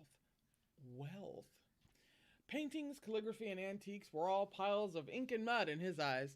Top-grade premium tea tasted the same to him as dregs from a roadside stall. Meng Yao had racked his brain and still failed to identify anything Ni Mingju might have a taste for, other than training with a saber every day and killing wen dogs. He was truly an iron bastion with no weaknesses to exploit. Hearing him speak so self-deprecatingly, Ni Mingju did not feel as repelled as usual. Don't encourage that disgraceful behavior of his. Jing Guangyao smiled and asked again, Daga, where is Urga's Guqin? Ni Mingju pointed it out for him. From that point onward, Jing Guangyao would rush from Lanling to Qingya every few days and play the purification tone to help Ni Mingju purify his mind. He did it to the best of his ability, without a single word of complaint. The purification tone was indeed mysterious and effective. Wei Wuxian could clearly sense the resentful energy lurking within Ni Mingju's heart being suppressed, and the conversations and interactions they had while the Guqin played were like those they'd shared in the peaceful past, when they had yet to fall out with one another.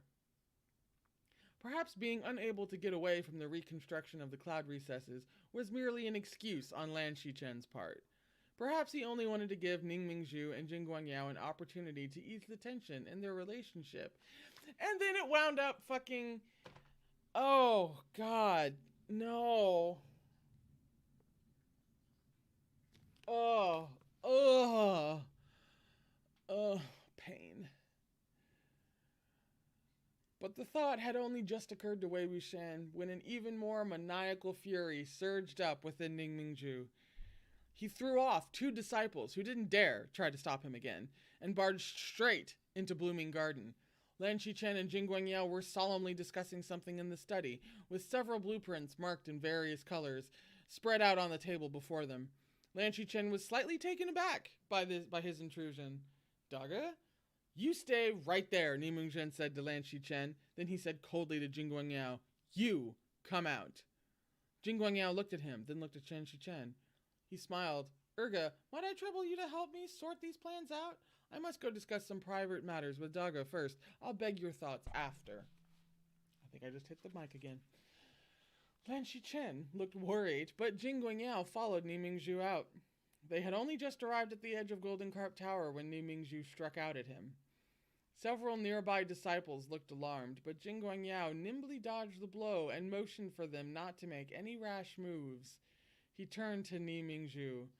"Daga, why do this? If something's the matter, we can talk it over." "Where's Shu Yang?" Ni Mingzhu demanded. "He's been sent to the dungeons. Sentenced for life." "What was it that you said to me back then?" Ni Mingzhu demanded. Jing Guangyao fell silent. Ni Mingzhu continued, "I wanted him to pay in blood, pay with his life, and you merely gave him a life sentence instead?"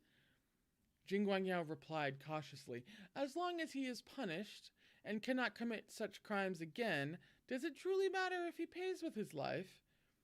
The fine guest cultivator you recommended did such a fine thing," Ni Mingzhu rebuked sharply, "and yet you still dare shield him even now." "I'm not shielding him," Jing Guangyao defended himself, like a liar.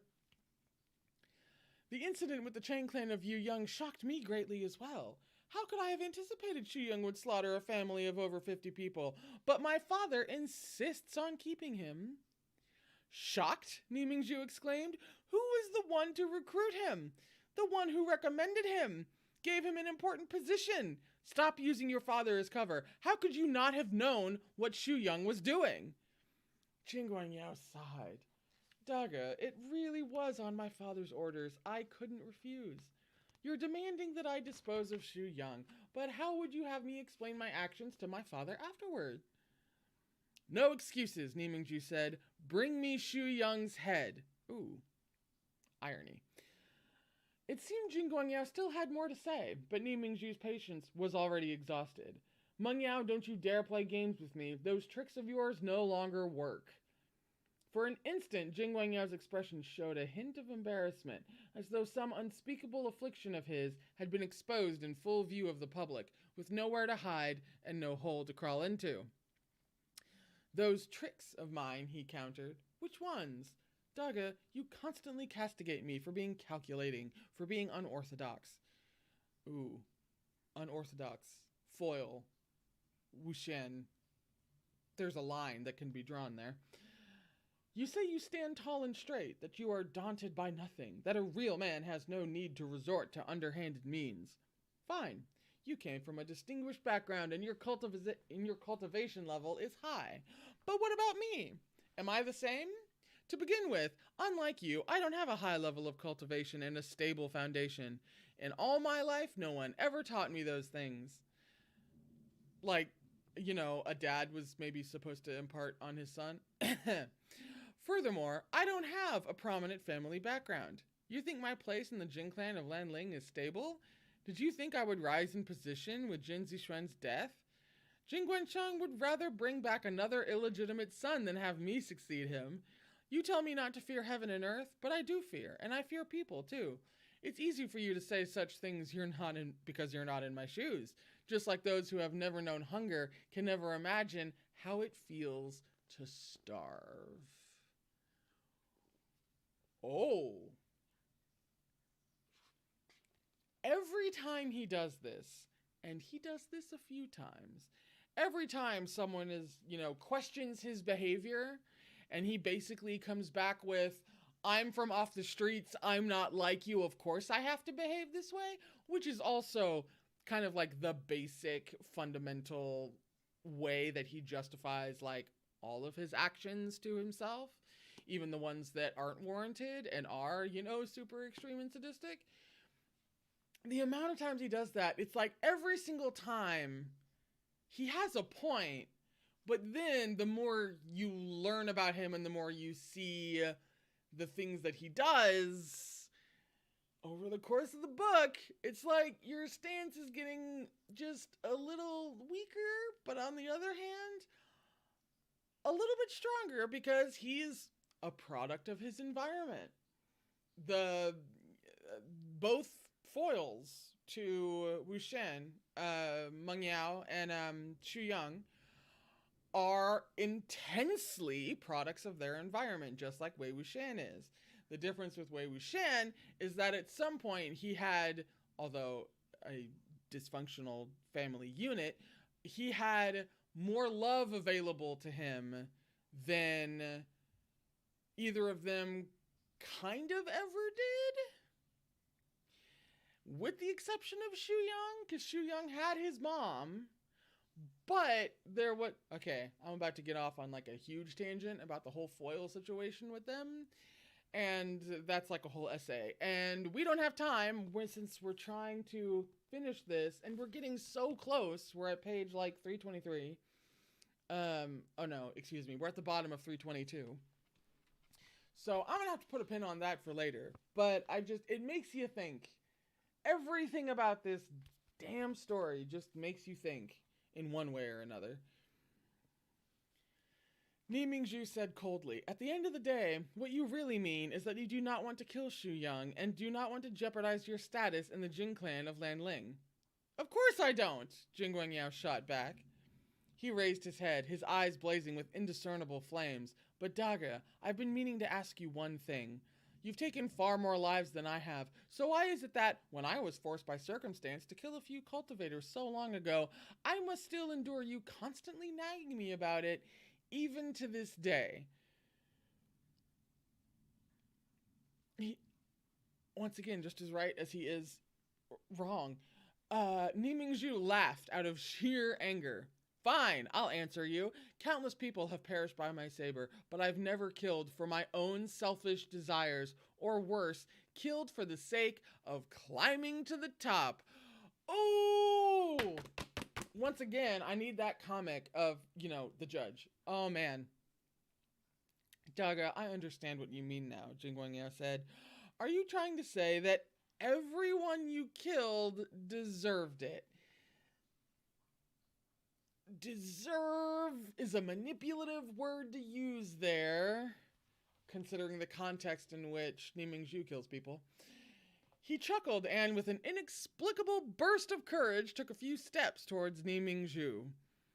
His voice raised as he continued forcefully. Then, may I presume to ask how you determine whether a person deserves death? Are your standards the only correct ones? Let's say that I killed one person and saved the lives of 100 others in doing so. Does the merit outweigh the misdeed, or am I culpable of wrongdoing? To achieve great things, one must make sacrifices. God, I got 15 essays in my head now. He makes points, but he bastardizes them. It's unreal. It's just unfucking believable. Ni Mingzhu retorted, then why don't you sacrifice yourself? Are you more distinguished than them? Are you different from them?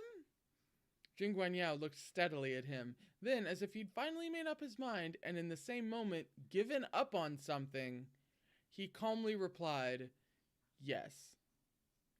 He raised his head high, his expression proud, frank, and faintly insane in equal proportion. I am, of course, different from them. His words and expression enraged Ni Mingzhu.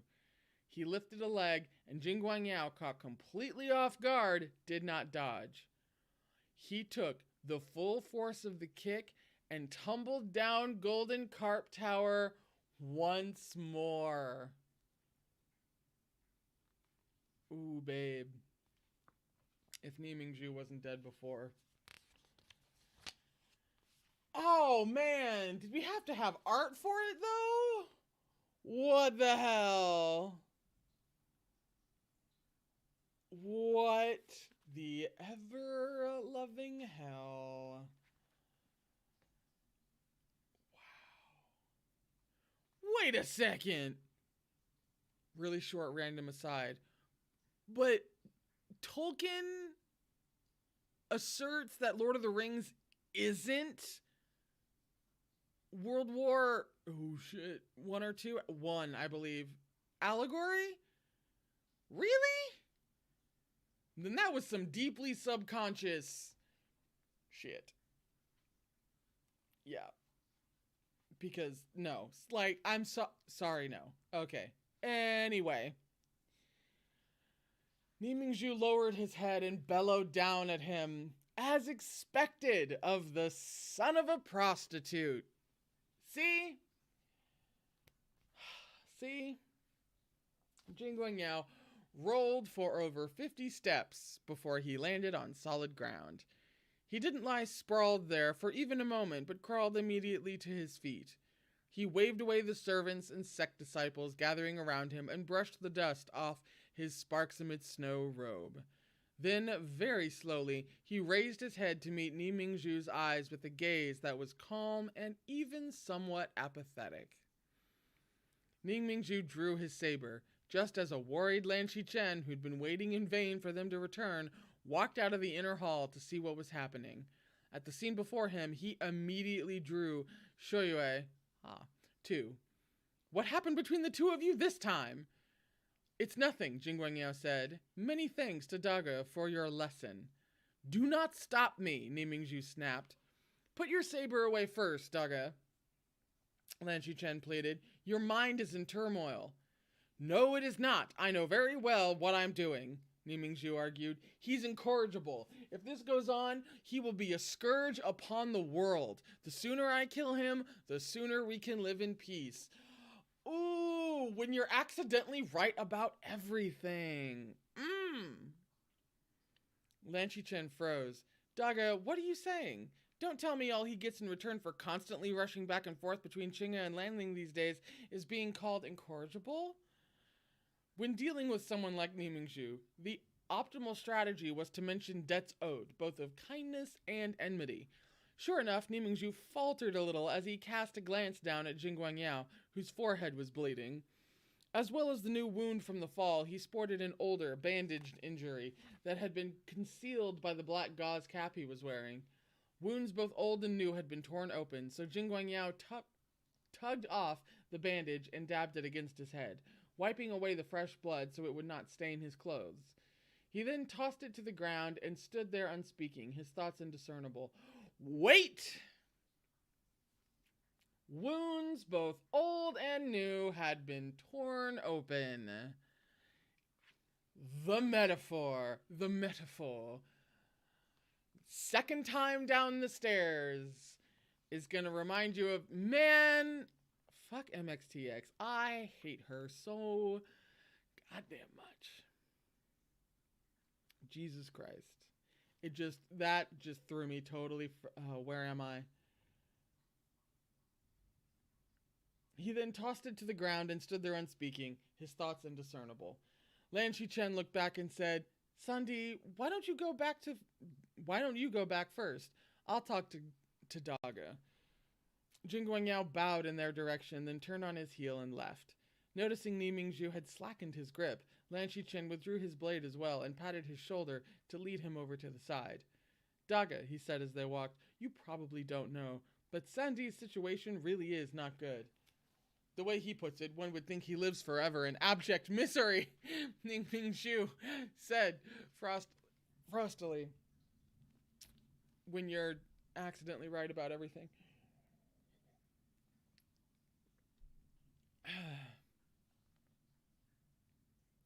Despite saying so, he slowly sheathed his saber. Who says he's not? Lan Qichen said. He talked back to you earlier, didn't he? Would he have done so in the past? Indeed, he would not. It was certainly unusual behavior for Jing Yao, who wasn't the kind to lash out. He knew very well that the best way to deal with Ni Mingzhu was for him to make concessions. The outburst of defiance earlier was quite out of character for him. His stepmother, Jing Guangshen's wife, was never fond of him to begin with, Lan Qichen explained. She already beat and scolded him, and after Zixuanshang passed away, those beatings and scoldings have only grown harsher and more frequent. His father has also refused to listen to his words of late, rejecting all the proposals he submits. Wei Wuxian recalled the stack of blueprints on the table earlier, and understanding dawned on him. The watchtowers! Finally, Lan Qichen, wow, you know I've been reading for a little bit when I can't even say my husband's name. Don't push him too hard for now. I trust that he knows what he should do. Just give him a little more time. I hope so, Ni Mingzhu said. After the kick Ni Mingzhu gave him, Wei Wuxian had thought Jing Guangyao would keep to himself for a while, but unexpectedly, he still showed up at the impure realm as usual a few days later. Ni Mingzhu was at the drilling grounds, personally supervising and instructing Ni Huasong in his saber practice. He paid no attention to Jing Guangyao, who waited respectfully at the edge of the inner drilling grounds. Ni Huasong was unenthusiastic about his practice, especially given the scorching sun, so his efforts were half-hearted at best. He only took a couple more swings before claiming he was tired and joyfully trotting over to see what gifts Jing Guangyao had come bearing this time. In the past, the most Ni Mingzhu would have done was frown at this, but this time he was enraged. Ni Huasong, do you want me to cleave your head with his saber? Get the hell back here! If only Ni Huasong could feel, as Wei Wuxian did, the force with which Ni Mingzhu's anger blazed at that moment, then he would not grin as cheekily. Daga, it's time for a break. You only just took a break 1 incense time ago, Ni Mingzhu scolded. Continue until you master this. Ni Huasong was still feeling complacent. I'm never going to master it anyway. I'm not training anymore today. This was something Ni Huasong always used to say, but Ni Mingzhu's reaction was unexpectedly completely different from what it had been before. He bellowed, even a pig would have already mastered it under my watch, so why are you not getting it? Not expecting the sudden outburst, Ni Huasong cowered toward Jing Guangyao, dumbstruck. At the sight of the two together, Ni Mingzhu's anger surged even higher. It's been a year, and you still haven't mastered a single set of saber techniques. Complaining after spending a single incense time in the drilling grounds, I'm not asking you to be outstanding, but you can't even defend yourself. How did the Ni clan of Qingya produce such a good-for-nothing? The two of you ought to be tied up and beaten every day. Fetch all those things from his room. This last sentence was directed at the sect disciples standing by the side of the drilling grounds. Ni Huasong was on tenterhooks as he watched them leave. A short while later, the disciples returned, having really fetched all the calligraphy, paintings, porcelain wares, and folding fans from his room. Ni Mingzhu had always gone on about burning his things in the past, but had never actually done it. This time, however, he meant business. Ni Huasong panicked and lunged over. Daga, you can't burn them! Seeing this did not bode well, Jing Guangyao piped up. Don't be too rash, Daga.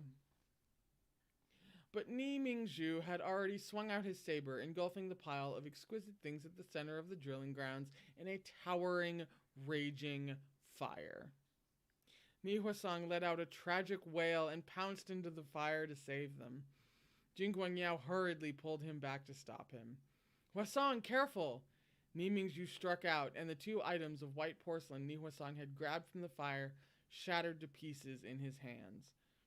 The scrolls of calligraphy and paintings had already turned to ash. Ni Huasong watched, speechless and helpless, as all the beloved objects he had collected over the years from all around the world were consumed by flames. See, that alone, and this is very much me speaking, that alone would be enough. Like, 'cause, at first, obviously, Mingzhu's the one doing this. You blame him. I would never fucking speak to him again. Like, quite stubbornly, quite literally. Like, even though that they're in a situation where they would be forced to communicate, I would fucking write him notes. I would not verbalize anything to him ever again. Probably because I'm a writer and I very fully understand the weight with which what has just happened, right? But then when you find out that when you find out the full context of how this happened, that alone would be enough to send me on some extremely long, involved saga of revenge. That...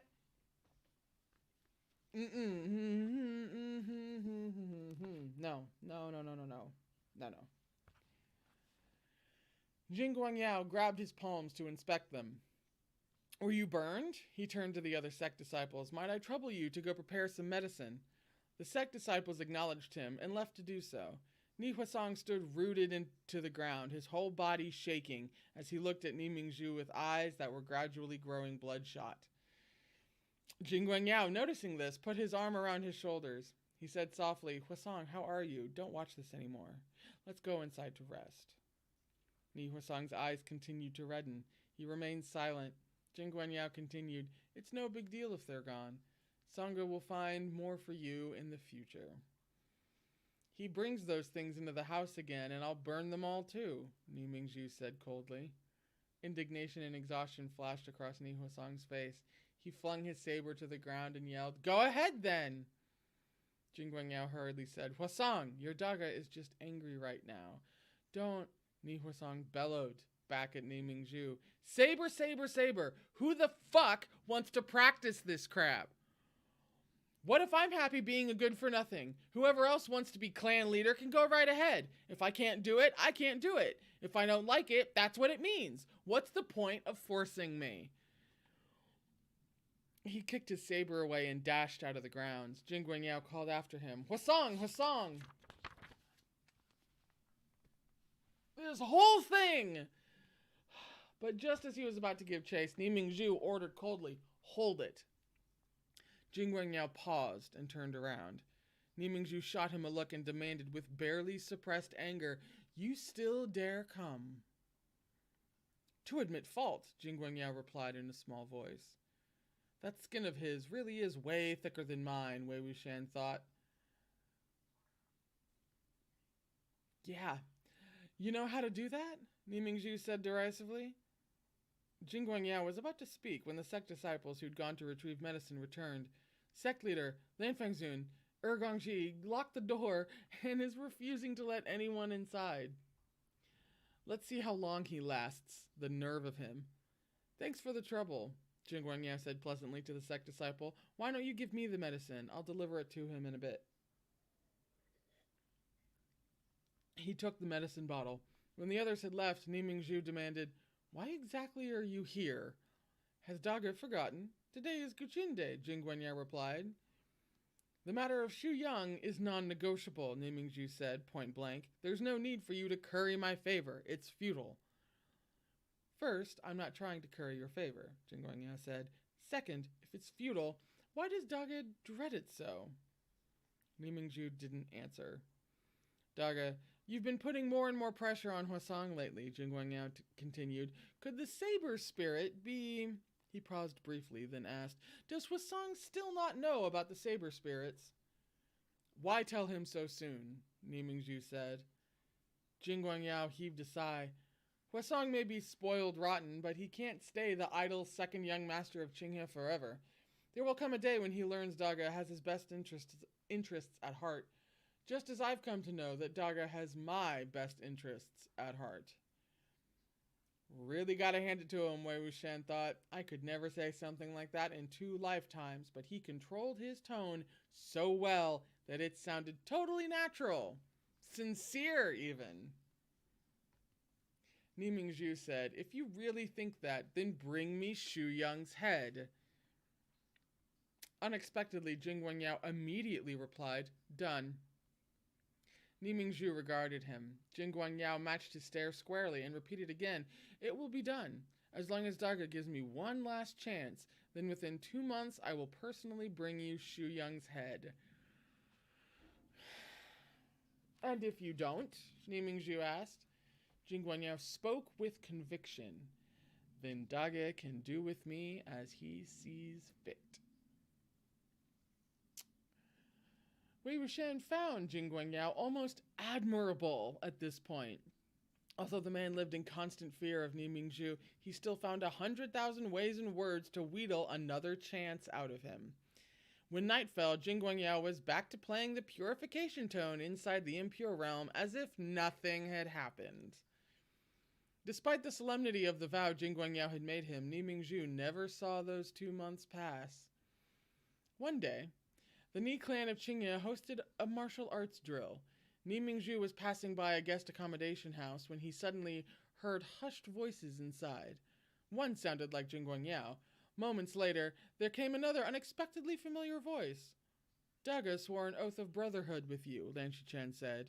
That means he acknowledges you. Jing Guangyao sounded dejected. But Urga, did you not hear what he vowed? Every word was an implication. Incite universal condemnation and be executed by way of dismemberment. He was clearly warning me. I have never heard vows like that in an oath of sworn brotherhood.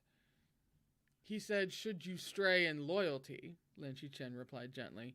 Have you done so? If not, then why brood? I haven't, Jing Guangyao protested, but Daga is already convinced that I have. What can I do?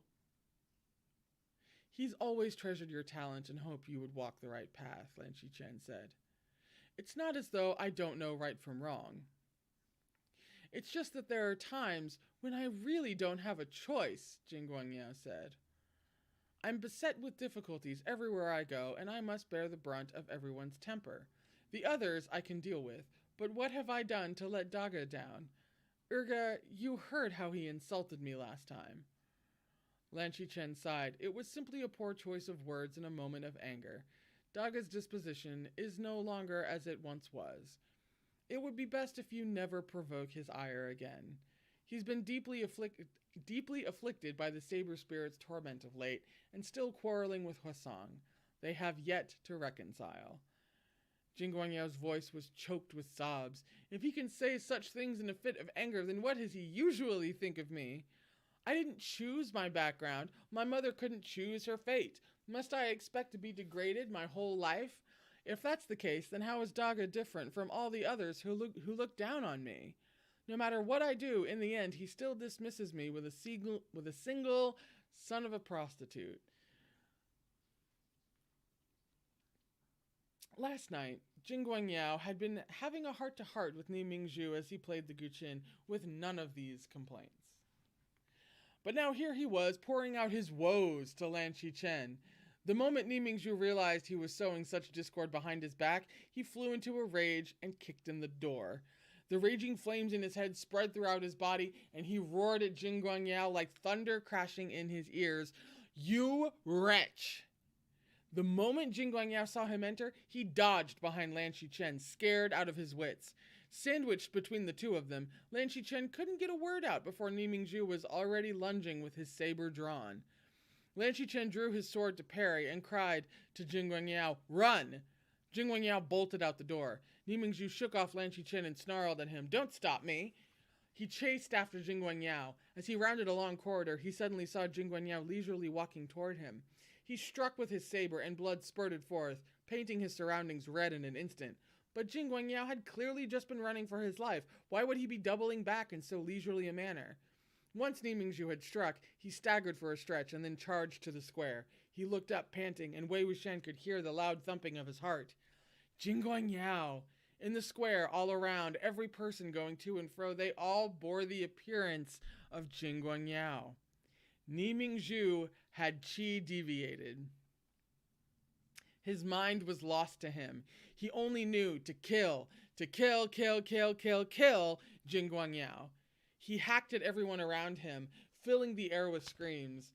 Suddenly, Wei Wuxian heard a cry. Daga!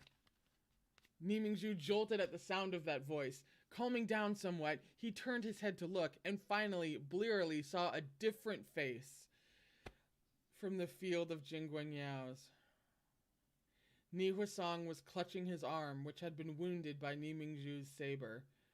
He shuffled arduously toward him, dragging one leg, moved to tears of joy upon seeing that his brother had suddenly stilled. Daga, it's me! Put down your saber, it's me! But Ni Huasong didn't make it to his side before Ni Mingzhu collapsed to the ground. Before he fell, clarity finally returned to his eyes, and he saw the real Meng Yao. He stood at the end of a long corridor without a spot of blood on him. He was staring at Ni Mingzhu, twin streams of tears pouring from his eyes. Sparks amid snow bloomed wildly from his chest, seeming to smile on his behalf. All of a sudden, Wei Wuxian heard a voice calling him from a distance. The voice was cool and deep, but hazy at first, very far away, almost surreal. The second call was much clearer. He could even detect a barely perceptible distress. The third time, he heard it loud and clear. Wei Ying! At that voice, Wei Wuxian forcibly pulled himself out. He was still a flimsy paper effigy, stuck to the helmet that sealed Ni Mingzhu's head. He'd already pulled loose the strings of the visor blocking Ni Mingzhu's vision, revealing a pair of bulging, furious eyes that crawled with red veins. There wasn't much time left. He had to return to his physical body. Part 3 of Chapter 10. We are at the top of page 335. Which means 15 pages left. But I am so going.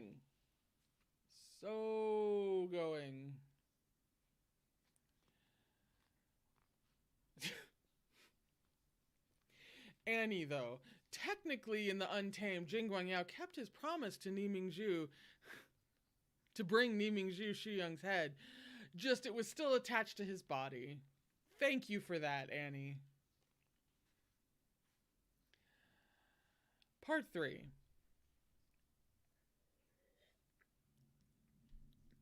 Paperman Wei shook his sleeves and fluttered forth like a butterfly.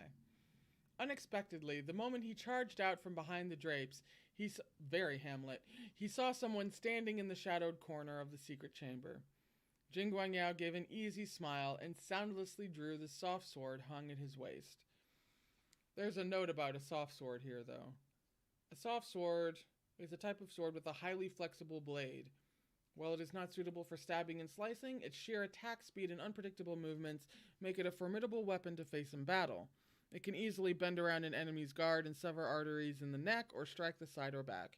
It is extremely hard to master and equally difficult to defend against. So the perfect weapon for Meng Yao, basically. That's what you're telling me.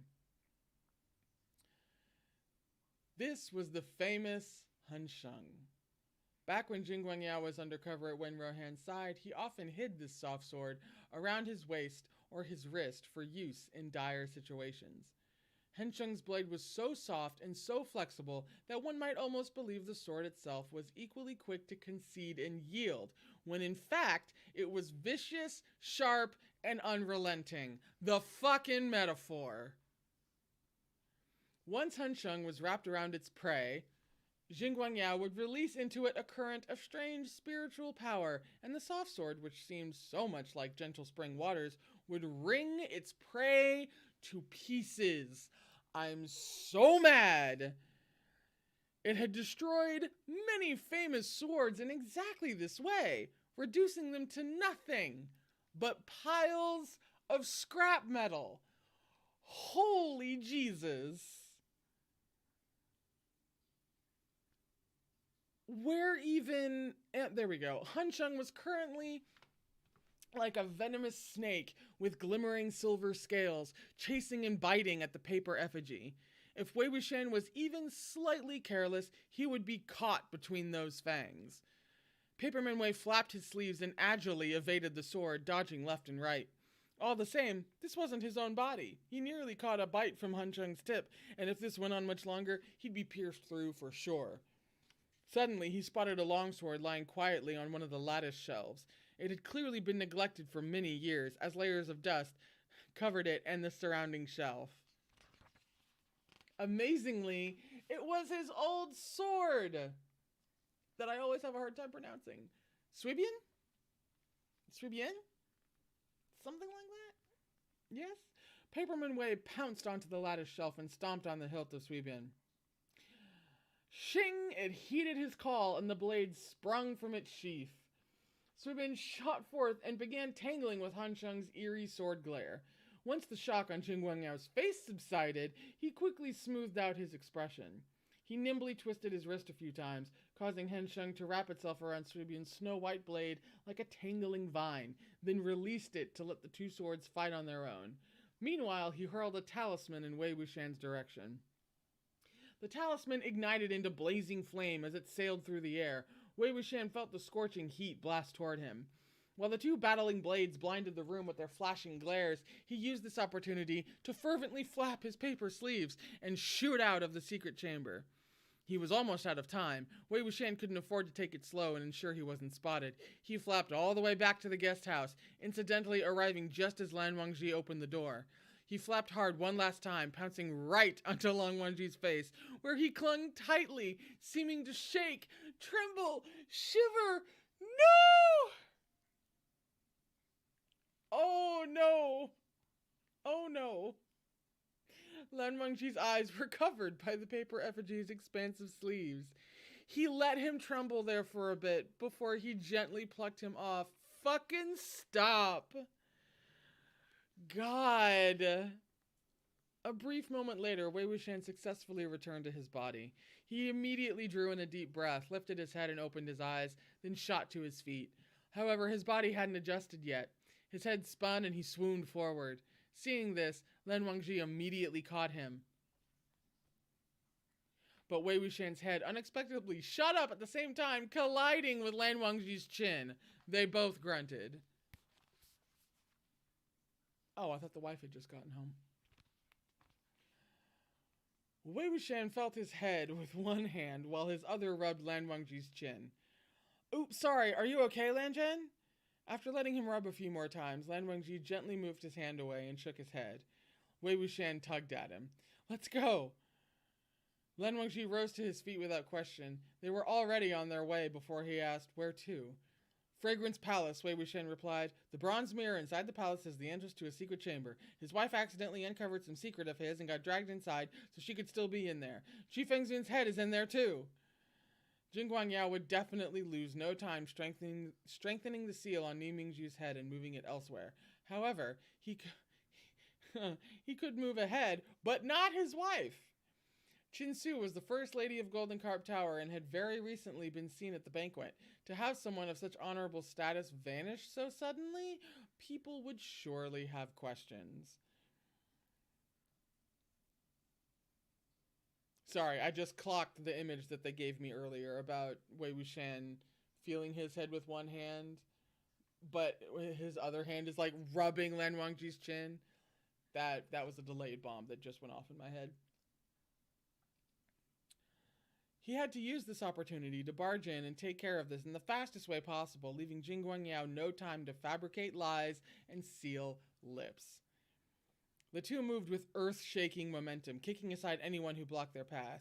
The sect disciples Jing Guangyao had planted near Fragrance Palace were all trained to be exceptionally vigilant. If they sensed an intruder and were unable to stop them, they immediately cried out to sound the alarm and alert the master of the palace inside. But this backfired. The more they raised the alarm, the more disadvantageous the situation got for Jing Guangyao. Since countless cultivation sects and clans had gathered here today, while the disciples' cries did alert him to be on his guard, they also attracted dozens of people. The first to arrive was Jin Ling, with his sword already in hand. He asked, puzzled, "Why are you two here?" While he asked that question, Lan Wangji had already ascended 3 of the jade stairs and drawn Bi Chen. Jin Ling was alarmed. "These are my little uncle's sleeping quarters. You guys got lost, right?" "No, wait, you barged in. What are you doing?"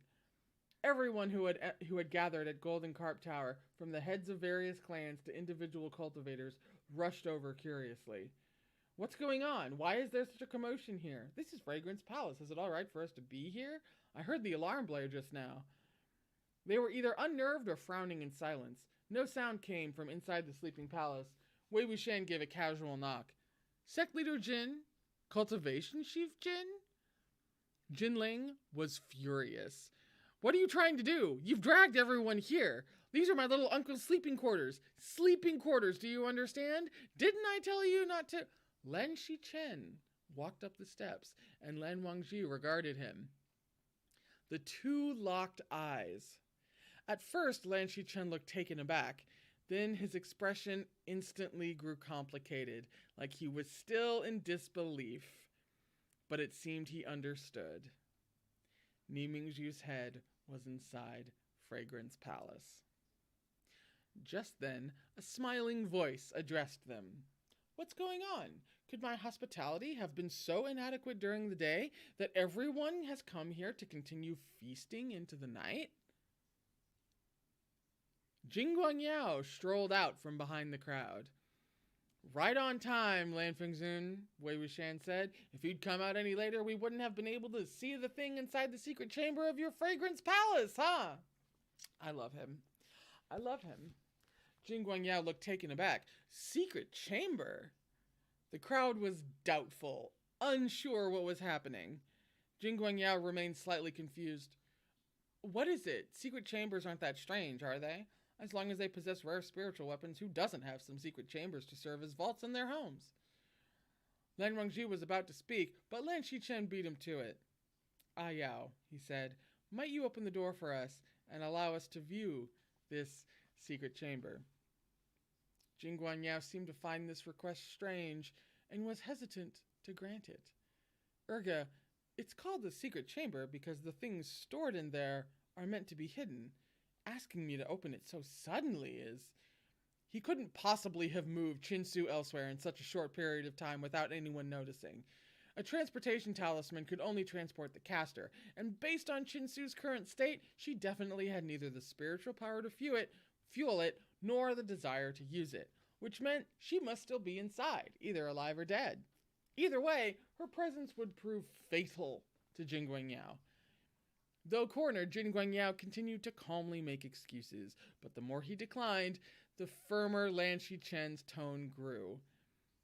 Open it. Meng Yao stared him straight in the eyes, then suddenly beamed. If Erga says so, I have no choice but to open it for everyone to see. He stood in front of the entrance, waved, and the doors to the sleeping palace swung open. Someone in the crowd suddenly said, his tone cold, They say the Lan clan of Gusu holds propriety in the highest regard, but it seems that was merely a rumor, forcing his way into the master of the household's bedroom. Propriety, indeed. Wei Wuxian had heard the Jin sect disciples respectfully greet this man earlier in the square, addressing him as Sect Leader Su. This was Su She, leader of the Su clan of Moling, which had been enjoying some fame in recent years. He was dressed all in white, thin-browed and thin-lipped. Though his features were clean and handsome, he exuded quite a bit of haughtiness. His appearance and bearing were fine, but unfortunately not fine enough to make him noteworthy. Oh, burn. Burn from the narration. Never mind, Meng Yao assured. It's fine. It's not like there's anything unfit to be seen. He controlled his tone expertly, making himself sound even-tempered while adding just the right amount of uneasiness to his response. Jinling followed him, feeling indignant on behalf of his little uncle, who'd gotten his door kicked in out of the blue. He shot several death glares at Wei Wuxian. You wanted to take a look at the secret chamber, right? Meng Yao asked again. He placed his hand on the bronze mirror and drew a formless spell over its surface before entering. Wei Wuxian was right on his heels. He re-entered the secret chamber, seeing the spell-covered drape on the lattice and the iron table for butchering corpses. He even saw Chinsu. She stood beside the iron table, her back to them. Lan Shichen was stunned. Why is Madame Jin in here? We share everything we own, Jing Yao explained. Ah Su often comes in here to look around. Wei Wuxian was shocked to see Qin Su. Jing Yao didn't move her or kill her? Is he not scared of what she might say? Not reassured, he moved next to Qin Su, carefully examining her profile. She was still alive and well, although her expression was wooden. Wei Wuxian was certain there were no evil spells cast upon her, nor any strange poisons affecting her. Her mind was clear. But the fact that she was conscious made the situation even stranger. He had seen with his own eyes how emotional Qin Su had become and how strongly she'd resisted Jing Yao. How had he managed, in such a short period of time, to come to an agreement with her that would make her seal her lips? Wei Wuxian had a bad feeling about this. Things weren't going as smoothly as he thought. He walked to the lattice shelf and lifted the drapes at once. There was no helmet behind the drapes, and definitely no head. There was only a dagger. This dagger emitted an eerie, frigid glint, roiling with a murderous aura. Lan Qichen had been staring at those drapes too, unable to decide whether to lift the fabric for the longest time. Seeing they did not conceal something he dreaded discovering, he seemed to breathe a sigh of relief. What is that? This, Jing Yao went to the shelf and turned the dagger over in his hand. A rare weapon indeed. This dagger was the weapon of an assassin. It has killed countless people, and it's incomparably sharp. Take a look at the blade. Look closely. You'll see the reflection is not your own, but sometimes a man, sometimes a woman, sometimes an elder. Each is a soul that died at the assassin's hand. The blade is heavy with yin energy, so I added drapes to seal it off. Lan Qichen knitted his brows. Could this be? Yes, Jing Yao replied easily. It was Wen Rohan's. Jing Yao was clever indeed. Anticipating that his secret chamber might be discovered someday, he had stored a number of things in here besides Ni Mingju's head. Swords, talismans, fragments of ancient tablets, spiritual weapons. There was no shortage of rare items here, making the secret chamber look like an ordinary vault. As for the dagger, as he'd said, it was a rare item laden with yin energy. Plenty of cultivation clans enjoyed collecting rare weapons for sport. Not to mention the fact that he'd killed the leader of the Wen clan of Jishen, making this his trophy. It was all, in short, perfectly normal. Qin Su stood by Jing Yao's side, watching as he fiddled with the dagger. Suddenly, she snatched it from him. Her face started to twist and tremble. The others didn't understand her expression, but Wei Wuxian, who had just spied on her dispute with Jing Yao, could easily read the pain, anger, and humiliation written there. Jing Yao's smile froze. Ah Su. Lan Wangji and Wei Wuxian both struck out to grab the dagger, but Qin Su dodged. The sharp glint of that dagger was already wholly buried in her belly. Ah Su! Jing Yao cried out in spite of himself. He rushed to embrace her limp body, while Lan Qichen immediately retrieved medicine to apply emergency aid. But the dagger was both extremely sharp and laden with resentment and yin energy. In the blink of an eye, Qin Su was dead. Everyone present was stunned, never having expected such a turn of events. Jing Yao mournfully cried his wife's name again, and again, a hand cupping her face. His eyes were wide and his tear fell like rain onto her cheeks. Lan Qichen said, "Ah Yao, Madam Jin, I'm so sorry." Jing Yao looked up. "Urga, what's going on? Why would Ah Su suddenly kill herself? And why would you all suddenly gather before Fragrance Palace to make me open the secret chamber? Is there something you're not telling me? Good fucking God." Zhang Cheng, who had arrived late to this impromptu gathering, said coldly, "Zewijin, please provide an explanation. We are all in the dark as well." The crowd all agreed, so Lan Qichen had no choice but to explain. A while ago, a number of juniors from our Glan clan passed by the Mo estate during a night hunt and were attacked by a disembodied left arm. The arm was heavy with resentment and had a significant murderous aura, so Wang Ji investigated, following the direction in which it pointed. However, once enough dismembered pieces were collected, we discovered that the fierce corpse they belonged to was... Daga.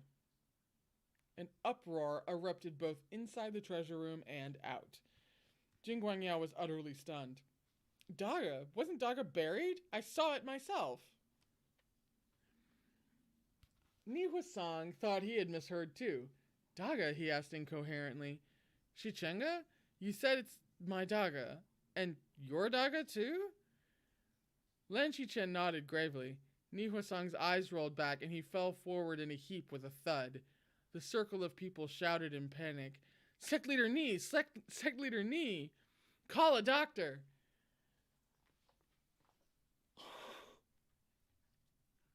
Jing Guangyao's eyes were still brimming with tears, but reddening with anger too. He clenched his fist tightly and cried in grief and indignation. Dismemberment! Dismemberment! Who would dare to do such a vile, mad thing? Lan Shichen shook his head. I do not know. The clues stopped at the head. Jing Guangyao blinked. Then realization suddenly dawned on him. The clues stopped? So you came here to look?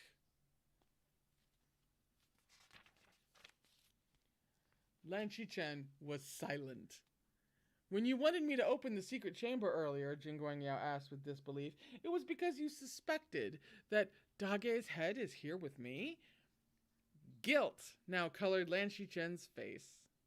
Jing Guangyao hung his head and hugged Chinsu's body. He continued after a while. It's fine. We won't discuss it further. But, Urga, how did Hang Wenjun know about the secret chamber in my sleeping palace? And how did he decide that Daga's head was inside my secret chamber?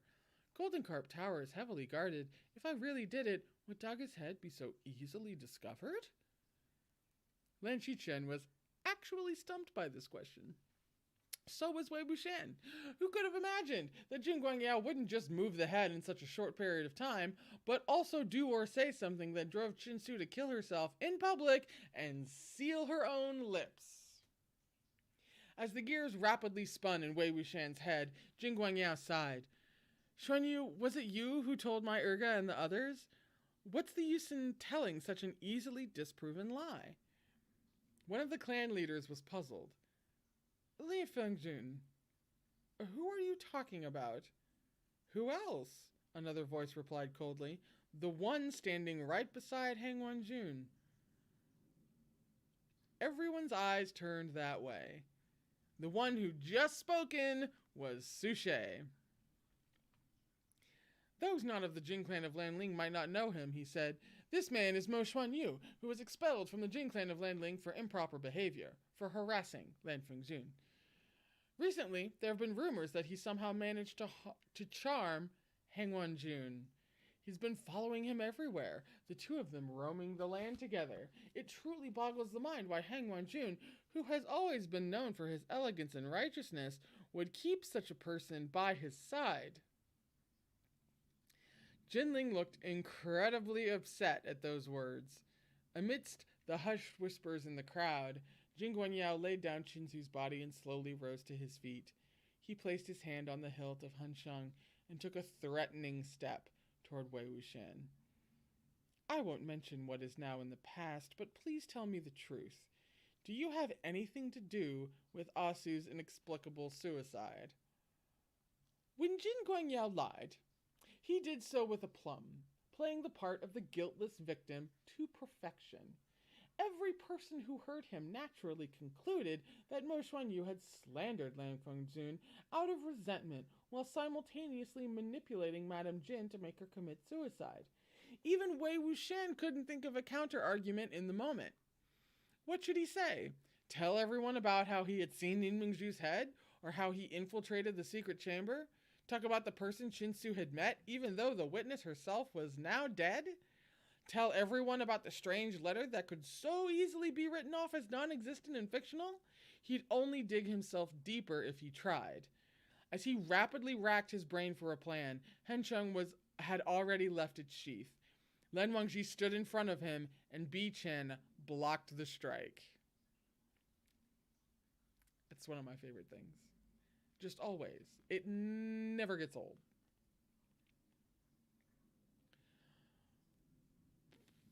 When the other cultivators saw this, they all drew their swords as well. 2 swords came flying at them from the side. Wei Wuxian had no weapon in hand to parry the attacks, but when he turned his head, Suibian just so happened to be lying right there. He immediately grabbed it and drew the sword from its sheath. Jin Guangyao's eyes sharpened, and he cried, "Yilling Patriarch!" Oh, the wife is home. Hi. I figured I'm like almost done. I'm like in the last like 3 pages, but you usually hop in the shower anyway. Can I wait for Did you want to say hi? You want to come say hi to the people? Yeah. There's actual lives, and because you know it's behind. Yeah, we're at the good shit. Well, I mean not like the good shit, you know, but we're at some good shit. Hi everybody. I see Petra and Lila. Yeah. Couscous. Oh yeah. All kinds of people. Hi. A bunch of the usuals, yes. Yeah. Good to see you guys. I need a shower. She works in a warehouse in the summer in the south. You need a shower when you get home. It's true. I know. I'm just stating the facts. Go shower. Yeah, but the weather broke a little while ago with the afternoon. I heard some like dripping at the window, but I didn't. And it was really nice because the cool breeze came in. Oh yeah. No, summer showers in North Carolina make the summer bearable. Yeah, can you close the door? Yeah, yes. I got you. Thank you. Love you. Okay. Oh, Rose, just got off work. You're right in time for just the last few pages, the last couple pages actually. We're on page what? 346? Out of 350? Blah blah blah. Ah, no, we're at the top of 346. Excuse me. The wife distracts me, you know. Okay. Suddenly, the whole of the Jin clan, including Jinling, pointed their swords at him. Wei Wuxian gazed at Jinling's confused face and then at Suha's blade, dumbfounded to have his identity so suddenly exposed. Jin Guangyao continued, "I wasn't aware the Yilling Patriarch had returned to the world. We are honored by your presence. Forgive me for not having come out to welcome you." Wei Wuxian was completely lost in the mists, having no earthly idea how he'd given himself away. Ni Huasong was dazed too. "Sangha, what did you say just now? Is this not Mo Xuan Yu?" Jin Guangyao pointed Hansheng at Wei Wuxian. "Huasong, Aling, both of you come here. Everyone, please be careful. He pulled out that sword, so he is doubtlessly the Yilling Patriarch Wei Wuxian." Since Wei Wuxian's sword had an unspeakable name, people always used this sword or that sword when they referred to it. And when the name Yilling Patriarch was spoken, it was even more hair-raising than the revelation that Qifeng Zun had been dismembered. Even those who hadn't intended to draw their weapons now reflexively unsheathed their swords, surrounding this corner of the secret chamber. Wei Wuxian scanned the swords glimmering all around him, remaining unflustered. An unbothered king, y'all. Also, he's been here before, so there's that. "So anyone who can pull out that sword is the Yilling Patriarch?" Ni Huasong asked. "Sangha, Urga, Hangwanjun, is there some kind of misunderstanding here?" "There is no misunderstanding," Jin Guangyao said. "He must be Wei Wuxian." "Wait," Jinling suddenly called out. "Xiaoshu, wait. Juju, didn't you lash him with Zidian back at Mount Defen? His soul wasn't whipped out, so he's definitely not possessed, right? So he might not be Wei Wuxian?" Zhan Zhang looked incredibly upset, but he didn't speak. He had his hand pressed to the hilt of his sword, seeming to ponder what action to take next. "Mount Defen?" Jin Guangyao said. "That's right. Aling, you just reminded me of what else appeared on Mount Defen. Wasn't he also the one who summoned Wen Ning?"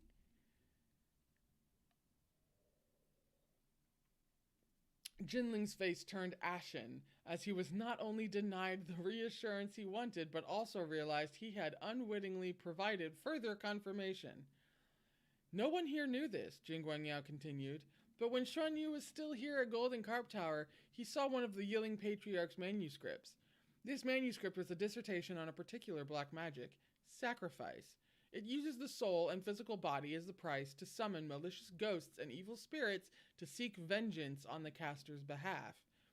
Sect leader Jiang can whip him 100 times with Zidian and nothing would come of it because the caster willingly sacrificed their body. It cannot be considered possession. The explanation made perfect sense in every way. After Mo Xuanyu was chased out of Golden Carp Tower, resentment grew in his heart. He recalled the black magic he had read about, and in his desire for vengeance, begged for a malicious ghost to descend upon him. In doing so, he summoned the Yiling Patriarch. Everything Wei Wuxian had done was to avenge Mo Xuanyu, which meant Ni Mingzhu's dismemberment must have been his handiwork too. In any event, before any alternate explanations proved true, the most likely story was that it was all the work of that dastardly Yiling Patriarch. However, some people remained skeptical. Since we can't verify this sacrifice magic was used, you can't make such conclusions on your judgment alone, Lei Fengzun. Jing Guangyao replied, Indeed, whether sacrifice was used can't be verified, but whether he is the Yiling Patriarch can. Ever since the Yiling Patriarch was crushed to pieces from the rebound of his malicious ghosts at the burial mounds, the Jing clan of Lanling kept his sword, and in no time at all, the sword sealed itself. Wei Wuxian was taken aback. The sword sealed itself? A sense of foreboding sprouted in his mind. Jing Guangyao continued, I'm sure I don't need to explain what a sealed sword is. The sword has a spirit. The spirit refused to allow anyone besides Wei Wuxian to wield it, and so it sealed itself. No one other than the Yiling Patriarch himself can draw it from its sheath, but this Mo Xuanyu before your very eyes just pulled out this sword that's been sealed for 13 years. He hadn't yet finished before there were over a dozen sword glares shooting uniformly in Wei Wuxian's direction. Lan Wangji blocked them all, and Bi Chen shocked away a number of men, clearing out a path. Get you a man! Get you a man! Wang Ji, Lan Shichen exclaimed. The clan leaders who were knocked down by the shockwave of Bi Chen's frigid chi cried out furiously, Hang Wanjun, you...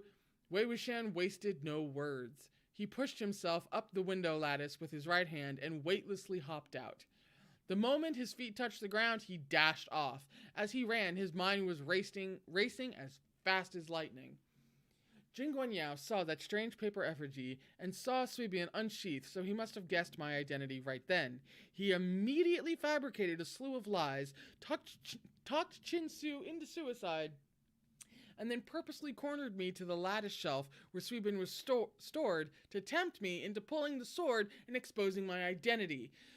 Scary, scary, scary. I never expected he'd react so fast and could lie so smoothly. Just then, someone joined him. It was Lan Wangji, who had caught up without a word spoken. Wei Wuxian had always had an amazingly bad reputation, and this wasn't the first time something like this had happened. But his mindset this time around was not the same as it had been in his previous life, and he could face this quite unperturbed. Run first and fight back if the chance presented itself in the future. If that didn't happen, that was okay too. Sticking around was completely pointless, unless he wanted the opportunity to get beaten by several hundred-some swords. And crying about injustice was even more laughable. Everyone was convinced he would return one day for revenge and massacre the cultivation world in his madness. No one would listen to his explanation, not to mention Jing Guangyao was there, fanning the flames. Lan Wangji was the complete opposite of him, though. He didn't need to explain himself at all. In fact, people would do it for him, announcing that Hang Wanjun had been deceived by the Yiling Patriarch. Wei Wuxian called to him, Hang Wanjun, you don't have to follow me. Lan Wangji kept his eyes to the front and didn't answer him. They kept moving, leaving behind the cries, rallying all present to strike to kill. Despite his preoccupation, Wei Wuxian pressed Lan Wangji once more. Are you really coming with me? You've thought this through. Once you leave this place, your reputation is done for. By now, they had dashed down the steps of Golden Carp Tower. Lan Wangji seized one of his wrists. Oh, you know I love a wrist grab! Lan Wangji seized one of his wrists, looking like he had something to say, when a white shadow flashed before them. Jinling was blocking their way. God damn it. Blocking their way in more ways than fucking one. When Wei Wuxian saw it was Jinling, he sighed in relief. They were about to slip around him, but Jinling moved, once again blocking their way. You're Wei Ying. He was confused and unkempt, his eyes red, furious and hateful, hesitant and uneasy, sorrowful, and at a loss. He barked again. Are you really Wei Ying? Wei Wuxian. Seeing him like this, the pain far outweighing the hatred in his voice, Wei Wuxian's heart trembled. But it would only be mere moments before his pursuers caught up. He had no more time to mind the boy, but could only clench his teeth and circle around him for the third time. Unexpectedly, he felt a coldness in his belly. When he looked down, Jinling had already withdrawn the snow-white blade, now dyed red. He had never imagined Jinling would actually attack. The only thought on Wei Wuxian's mind was, of all the people he could take after, why does it have to be his uncle? He even chooses the same spot to stab me in. Everything was a blur after that, and he only felt himself attacking at random. It was a chaotic mess, incredibly noisy with endless collisions and the incessant, explosive sounds of weapons and spiritual powers clashing. An unknown amount of time passed, and then Wei Wuxian fuzzily opened his eyes. Lan Wangji was mounted on Bichen, while Wei Wuxian lay on Lan Wangji's back. Half of that snow-white cheek was splashed with blood. To be honest, the stomach injury wasn't all that painful. After all, it was just a hole in his body, you know. He'd initially thought he could just grit his teeth and endure it, but this body had probably never weathered an injury like this before. The non-stop bleeding made him dizzy, and that, of course, was hardly anything he could control. Lan Zhan, Wei Wuxian called out. Lan Wangji's breathing wasn't as steady as it usually was. It was slightly short, probably from overexerting himself in hand-to-hand combat while carrying Wei Wuxian on his back. However, the tone with which he answered him had the same steadiness he'd always possessed, and it was still that word. After that, he added, I'm here.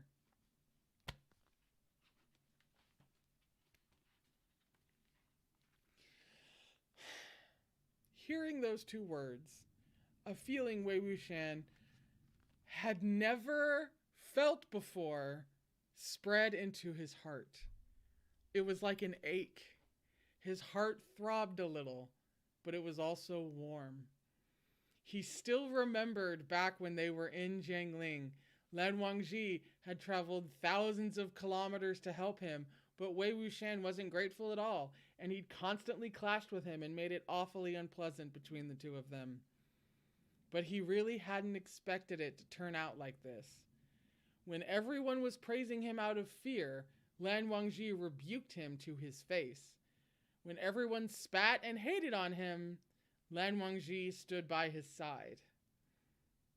Wei Wuxian said all of a sudden, "Ah, I remember now."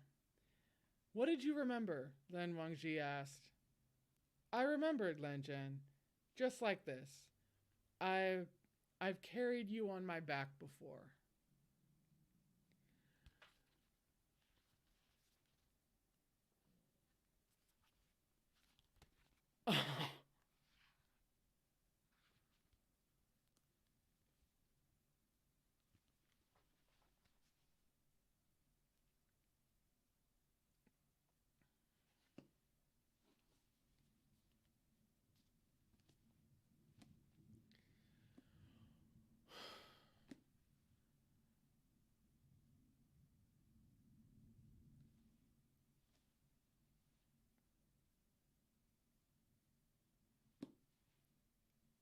Yes, Alice.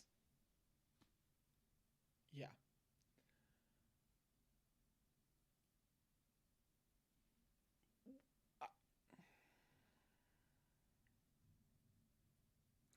rather than talk about the obvious, because if I do that, my throat's gonna close and I'm just gonna get emotional. But one of the many things driving me absolutely batshit insane in my head right now is that for the past, 30 pages, I've been like, oh, they're ending it here. What a great place to end a volume. Oh, they're ending it here. What a great place to end a volume. Oh, they're going to end it on this note. That's such a great place to end the volume. And then they end it at a place that is so much better than any of those other options that I can't fucking comprehend anything right now. To end on the big queer awakening? Fucking really? Jesus. And also just that whole, just not even just the end note, which is fucking devastating. I'm going to talk about it for the rest of my life. But also just, the last, couple dozen, there more than that, pages were so suspenseful and edge of your seat. Even though this is a part that was taken, directly from the book and put into the Untamed, albeit in a different spot. And yet it maintained such, motion's not the right word. Tension, yeah, but it was chugging along, man. The pace, there we go, really amped up and, maintained itself at a rather concerning speed. And then they end it on that. It's like it all came to land, all of this, blood, mystery, Meng Yao's fucking insane, found the head, oh my god, he's been revealed to be Wei Wuxian. It's like all of that lands in the last half page of this volume on something so soft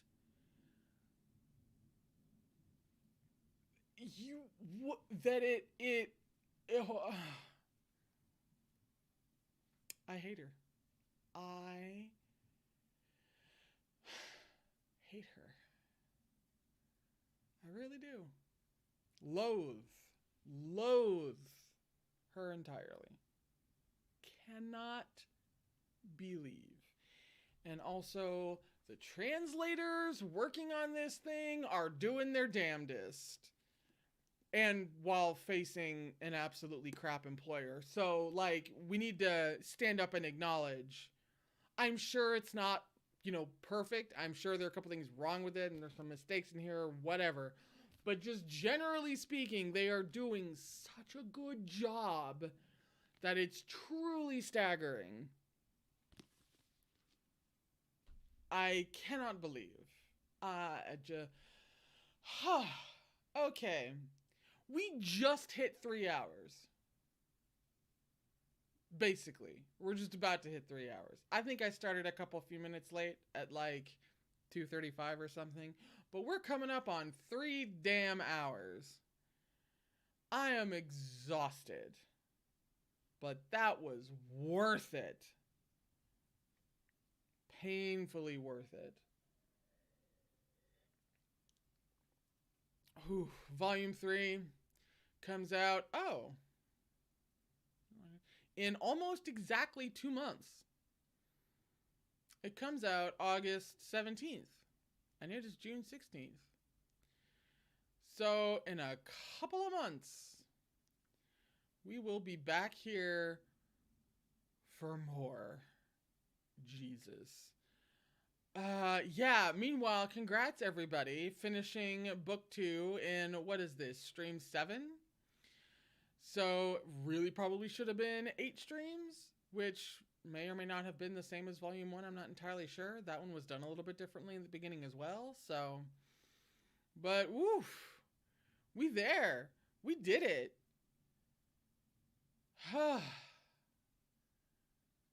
I'm too exhausted to form thoughts anymore. So I'm going to go ahead and go and collapse. I also haven't eaten today, but don't tell the wife that. So I need to go and like eat something and process and just marvel at the absolute unhinged nature of MXTX. But I will see you in a couple of months for Volume 3 of Modozushi. I will have Tuesdays and Thursdays off for the next couple of weeks to give myself a bit of a breather. And then we're starting... What the hell are we starting at the... I think after the couple of weeks of Tuesday, Thursday breaks, I think after that is the Heaven Official Blessing Donghua. Isn't it? I believe so. I will have to check my schedule, but I think that's it. I think it's Heaven Official's Blessing next. So just something real calm and chill for the next couple of months while we wait for Volume 3 of Modozushi. I'm really going to regret that decision. Anyway, this was delightful and long. And if you've been here for even half the time, that's impressive. I will see you guys for a live stream in the next couple of weeks. But Sense8 is still going, so I will be seeing you ideally 3 times a week. I kind of let myself have a little bit of a break this week. So we still have Sense8 happening, and of course Kin Porsche. So these next 2 weeks aren't going to be completely bereft of content on this channel. But I will see you in a couple of weeks. Hopefully you tune in for one of those things, Sense8, Kin Porsche, what have you, and I see you there.